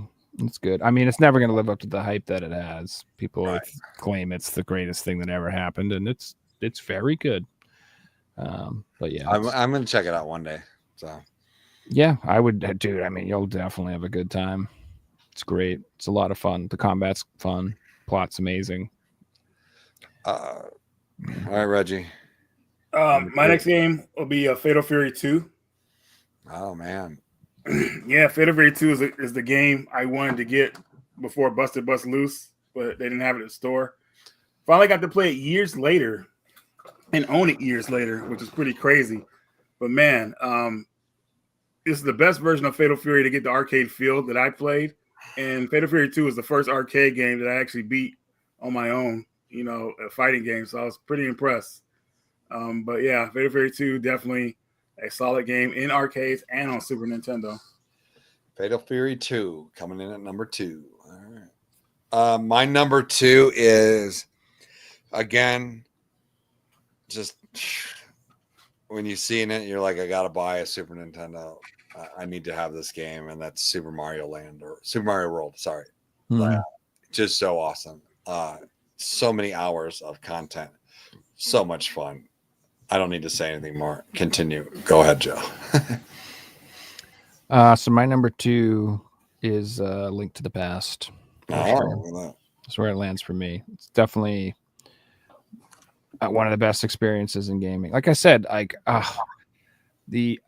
so it's the Super Nintendo. Like I said, like I spent so many hours playing the original Zelda, so many hours playing the original Contra, so many hours playing the original Mega Man. Like I was so pleased with the Super Nintendo versions. Link to the Past, I was just like, oh my god, this is like Zelda 1, but just on crack. Everything was just everything. It's everything about it's an upgrade.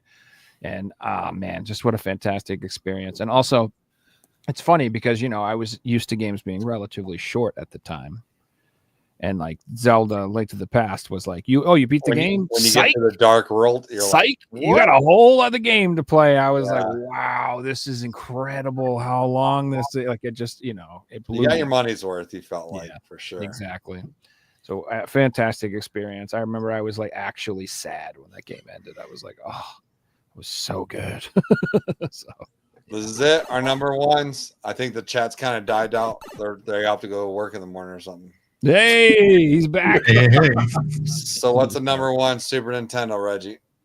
Oh, Turtles in Time, hands down. Oh wow, Yeah, It's Pizza a good Power. one. that didn't even crack my list. I love it though. It's a good game. Right on. All right, my number one. This game blew me away. So fantastic, without a doubt. Like without a doubt. Like what's my favorite Super Nintendo game? It didn't. I don't even have to think about it. And that's Super Metroid. It's just and talk about every track on that game is a banger. I have the soundtrack. I'll just listen to it and it just inspires me, man. That whole game feels like you said, you just went on an adventure. You went on a journey. When you were done, you were just like, holy smokes. Mm-hmm. It felt like you accomplished something with your life. Yeah. It's crazy. And it's just I remember just sitting in a room. I don't even know that you want to talk about like, staying up till 5 a.m. I'm talking about staying up for days with no sleep and just trying to figure out things. And, it was before the internet and you're just trying to do it. It's so good. It's a masterpiece and it still holds up today. So that's my number one. I agree. I think anyone could still play that game and have fun. Mhm. It's so good. Graphics look fantastic too. I think that the Super Nintendo's graphics are just timelessly appealing. As I say, if we could have stayed right there, I'd have been fine. Me too. We have like these 200-hour Super Metroid epic adventures. I'd be fine. I would need nothing more in life. 3D was great. I love it. Don't get me wrong, but just something that was the peak of what video games look like, in my opinion. And now we have lots of games that are trying to emulate and reimagine that. So, right. My number one. Number one. Yeah. Number one choice for me is Final Fantasy 3. Or 6 or whatever you want to say. That's hands down was the most amazing Super Nintendo experience that I ever had. I couldn't Especially when you get that last boss, man. Holy smokes. The whole when you want to talk about being obsessed and staying up to 4 a.m. and not being able to stop, dude, that game I couldn't pull the needle out of my vein. I was just fiending to play that, and if I wasn't playing it, I was watching my brother play it, and if, we would just I couldn't believe how good it was. Right. Just, I like the storytelling in that was on another level. Like the characters were on another level. I love RPGs and I cared about Phantasy Star characters. I did, believe it or not, but like the story in that in 6 was my favorite of freaking good, all the Final dude. Fantasies. Yeah, like I cared about the characters. Like I was upset when certain things happened. Like the first time I played it, I screwed up and I lost Shadow on the island that just blows up. Like if you don't do that right, he like leaves. And you don't come back. And I was like, wait a minute, I lost my ninja. What the fuck? So mad. I was so upset. Like I just start the game over. I couldn't even I didn't want to play anymore. I was so mad. Oh man, that game's so good, dude. That's a solid number one pick for you too, because you're quite the RPG fan. Oh, so it was just.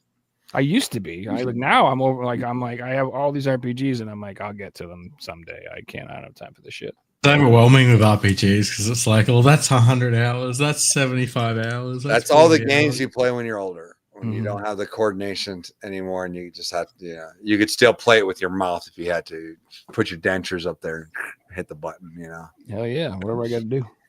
So, all right. Should we do this Genesis list? Do you have it in you? I have my list. I have it in me to watch, so. You're going to participate, right? Not this time, Joel. No way. All right, we'll do it fast then. Our Sega Genesis list, Joe. Okay. Hit me with your Joe, number 10. hold on. Before you start, if you have Shinobi 3 as your number 1, I'll join. I don't have that even on my top 10 or my top. Never 20. mind, Joel. Just You one can- on one. That thing can blow. Okay, go ahead. My number 10 is Musha. Wow. Yeah, I could literally put like 7 shmups on this list and be happy. Yeah, there's a lot of good Genesis shmups are fucking amazing. Genesis had so many, so Really good ones. So I didn't just for the sake of variety, but yeah, Musha is absolutely insanely good. Love that game. This is the hardest list for me because This was the hardest list for me. the Genesis is the core system of my childhood. Dude, I had the most trouble with this one. I had no idea how much harder this would be because I love so many fucking games in the Genesis. Oh, it's crazy. I know. It was this was a hard one for me too. So I'm gonna just go fast. I think. Yeah, let's go fast. I got to get out of here. Mhm. Number 10 is Sword of Vermilion. I love that game. Love that RPG game. It's awesome. Don't listen to the haters. I've never played it. It's freaking amazing. It's awesome. And it comes with a 100-page booklet. My number 9 is, you're not gonna like it, but it's Shining Force 2, baby. Yeah. Let's go. Strategy RPGs. Let's go. My number 9 is Altered Beast. Freaking love that game. Power up. Number 8 for me is Mickey Mouse and the Castle of Illusion. Freaking great game, man. I absolutely love that game. I think the music is so good that I still can sing it in my head. But yeah, Castle of Illusion. Fantastic game. Yeah,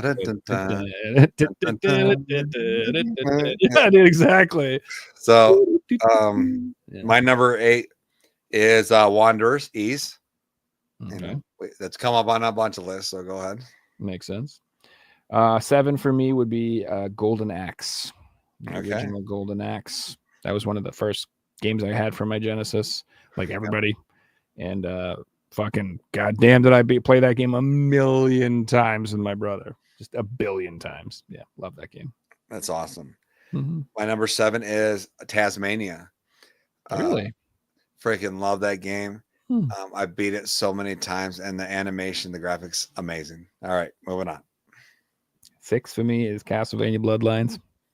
I know. think it's fucking amazing. I love that game. I like the Super Castlevania too. I should have put that on my list. But, Super's better. Okay.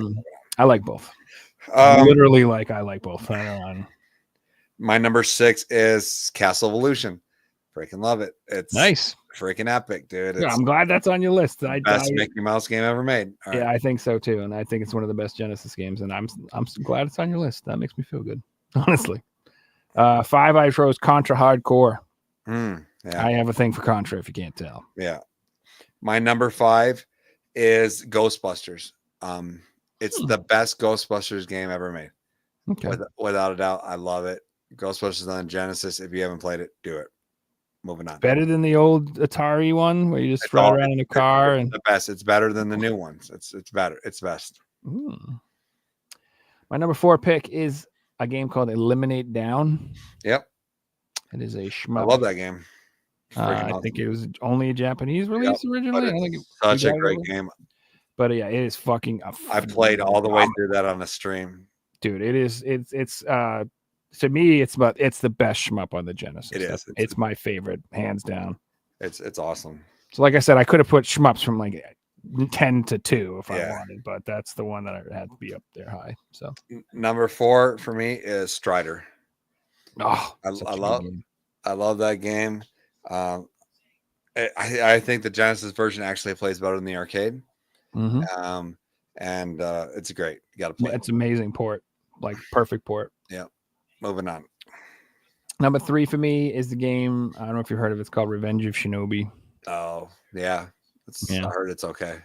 That's like one of the first few games that I ever had for the Genesis. And is Shinobi 3 on your list? No, I mean I could have put more Shinobis on there. Friends then. No, Revenge of Shinobi is my favorite, hands down. I don't understand why people think 3 is better. They don't know. 3's fun. I like 3. I know. I'm not saying it's a bad game, but Revenge of Shinobi, I think is like a masterpiece. I know that is. word gets thrown a lot, but I think it's like it is the reason I love the Genesis so much. That was the game right. that made me be like, Genesis is the best forever. Fucking love it. So yeah. My number 3 is the sequel to Spellcaster, and that's Mystic Defender. I freaking absolutely love this game. Oddly enough, I hated it when I bought it, but now I just love it. It's just so nostalgic to me, and I love it. Yeah, I got to put more time into that. I've played it like a little bit, but I've never. You need to go watch my episode. No, I will. I will. I I'll love watch a Spellcaster. It's a great episode. Sure. Number 2 is Ghouls and Ghosts. Such a great game. It's phenomenal, man. Yeah, it's I think that You fight Lucifer at Ghouls the and end. Ghosts It's dope. is like one of the best games ever made in period. Yeah. Like not just for the Genesis. Like if you gave me like my all-time games list of all time, this would be in my top 10. I think it appears 10, 11, 12, 13 on my list. So number 2, Golden Axe. I freaking love Golden Axe, man. I play through that at least twice a year, hands down, maybe more. I'll be in the stream. I'm like, it's time for some Golden Axe. Gotta get Golden Axe, dude. So Classics. what's number 1? Number 1 for me is probably not big of a surprise, but it's Phantasy Star 2. 2, yeah. I like 2 the best. A lot of people like 4, and I understand it. And I do honestly think 4 is probably a better game in every way. But I just like 2.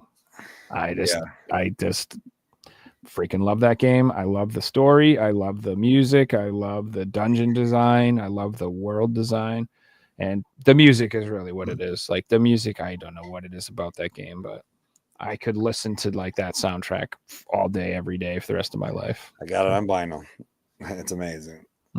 Well, my number 1 comes as a surprise to no one because it is my favorite game of all time. That's the Revenge of Shinobi. That's your favorite game of all time? Of all time. Oh, okay. I didn't know that. Not even just number 1 on the Genesis. Okay. It's my favorite game of all time. There's not a better game out there. I could play it a million times and never get bored. I'd never get bored of it. The music at the end with the hair, though, man. Yeah, the music is amazing. I have how many versions of it? Let's see. Look at. Oh wait, that's Ghostbusters. So Who you gonna call? But here's the Mega Drive version. Here's that's the one I had, the regular one. There's 2 different versions. I had the original one with Spider-Man. So this is the one with the Spider-Man, Batman, and Godzilla, and everything. We got one at Game 1 Expo, didn't we, Joe? What's that? Didn't we get one of them at Game 1 Expo? Maybe this one. This is the Sega Classic version. This is the third version that has everything gone. This is like Pink Spider-Man, Devilman instead of Batman. Godzilla's a skeleton. Rambo is not Rambo anymore. He's that bald guy. So everything's been gone, So look at, if you have 4 versions of the same game, that tells you something. Freaking We'll allow it. Love that game. I have 2 versions of Mystic Defender too, because one with where he's wearing a dress, one where he's not wearing a dress. Oh, and another version actually where they took the nudity out of in the last boss, the girl. So take all the fun out. So but so that's it, man. We did it. We did do it. That was a long episode for you guys. Yeah, 3 hours. Yeah. Ready for pickups? No, we're not doing pickups. We'll do that next time. But yeah, that was fun because I had to nail down I actually made top 30s. That's why I got confused a little bit, but it's good to kind of have it. I think I got to readjust the Nintendo one for the Super Dodgeball. Yeah, I'm gonna have to make some adjustments too. There's some good picks you guys had on there. But it's good to have the definitive list if you can. Yeah, and it's gonna be different from everybody. It's just how it is. It's like people are like, I don't know. Everybody's collections and are there like your collection and what you like is the coolest shit. I don't know how else to explain it. Like, when people are like, do other people's collections impress you? I'm like, yes and no. I'm like, if they have all the same shit that I do, it does. You know what I mean? If I'm like, oh, I got that. Yeah, you have all the same stuff. So or if it's you like stuff obviously that you're after. agree with me. That So really you have the impresses me. coolest collection, correct? You know what I mean? But if it's all stuff I don't like, I don't have, I'm like, that's cool. You know? I don't know. But I'm ready to do the Xbox and PS1 when you guys are ready. Just let me know.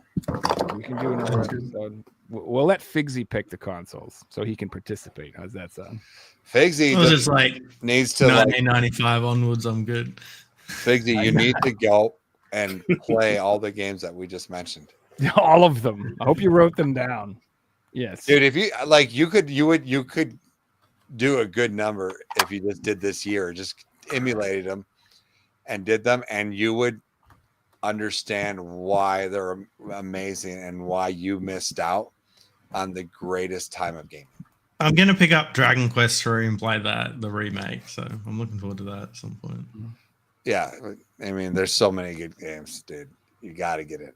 You got to get in it. Mm-hmm. Do yourself. You gotta be Contra at least. You gotta just experience the soundtrack. I can't stop it. I feel like everyone should beat Tyson because that's like it's tough. It's real life. Like it's a real life challenge. It's a real life challenge. It's tough. Mm-hmm. You know, so all right, man. Is Well, that the end of the episode, or how's that work? Yeah, I think we're gonna wrap it up.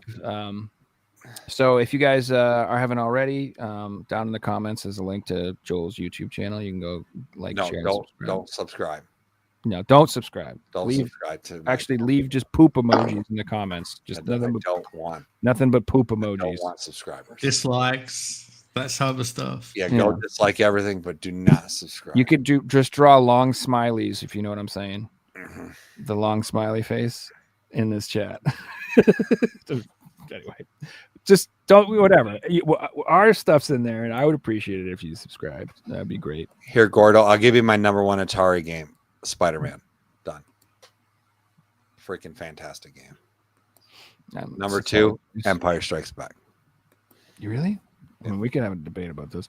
Anyway, we can do that. We can do Atari. He's like, please don't go farther. I'm like, I played Pac-Man and Tetris, and that's about it. Yeah. Yeah, and I'm not even saying Atari that's not even a good genre of gaming or era of gaming, you know. Oh, I love Atari. I have a lot of fun memories. I really feel like gaming starts like that was cool. It started us. It got us somewhere, but where it really was like, holy cow, gaming is a thing was the NES, Sega Master System. And then it hit its peak at the Super Nintendo, which is crazy. Like I feel like that was the best time. PlayStation 1 was the peak. Come on, what show are we on here? PS1 was the. You just have to say that, but in your heart of hearts, Joe. Genesis and SNES is really nostalgic, man. I fucking love that shit. Genesis, I really love. And I'll let you because this is your PlayStation podcast. You have to say that. But I do the PS1. Joe, I know what's the up. PS1 hits me right in the feels, and but I also like how ugly it is. So, like people are like, "Oh, it's so ugly." N64 PS1 games on, but there is some trash. Of course, there's a bunch of garbage. The library is massive. It's like 15. People are trying to figure stuff out. They're like, yeah. I mean, it was a little janky. Yeah, it's like that for all systems. There's always a bad game. The good game, baby, Bloody Roar. Love it. All right. So yeah, thank you for coming on, friend. Everybody, hope you enjoyed the show. We'll be back next week. I don't even know. Is it Inferno Fox Gaming next week? I can't even keep track of my own fucking show anymore, bro. We do have a guest next week. We'll be back. It won't be as long. I'm pretty sure it's Inferno Fox Gaming is going to be on the show. And then after that, we got a couple European shows coming up, I believe. And I probably won't be on this show for another 3 years because they're like, he takes too long. You come back on whenever you want. I just try not to annoy people. I feel bad asking people to come back every few months. That's my problem. I'm like, do you want to come back again? But yeah, if you want to do Xbox and PlayStation 1, we can definitely do it. We could talk some movies sometimes on the team. Yeah, it'd be good. No, I think it's a cool conversation. We I don't even think we've done PS2, 3, 4, 5, you know. Yeah, so we can definitely PS3 would be tough, man. Oh my gosh. Picking 10 games? Yeah, I'm trying to pick 10 PS4 games. My would be PS3 hell. library is the largest I library. played legitimately like 500 PS3 games out of the whole library, so yeah, that'll be tough. There was a point where I was trying to play every game, and I was going for a full set, so it was full on. All right, Gordo, we'll do top 5. We'll do top 5.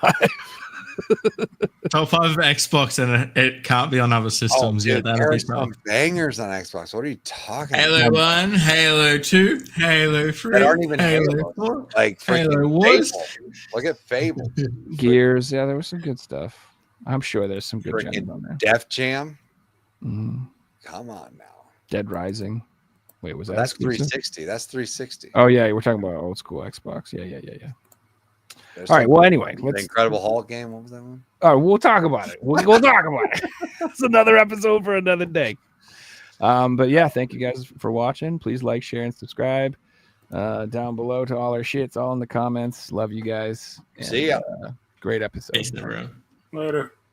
Have a great night. Wait, where's the button? I'm doing it. All right, see you guys.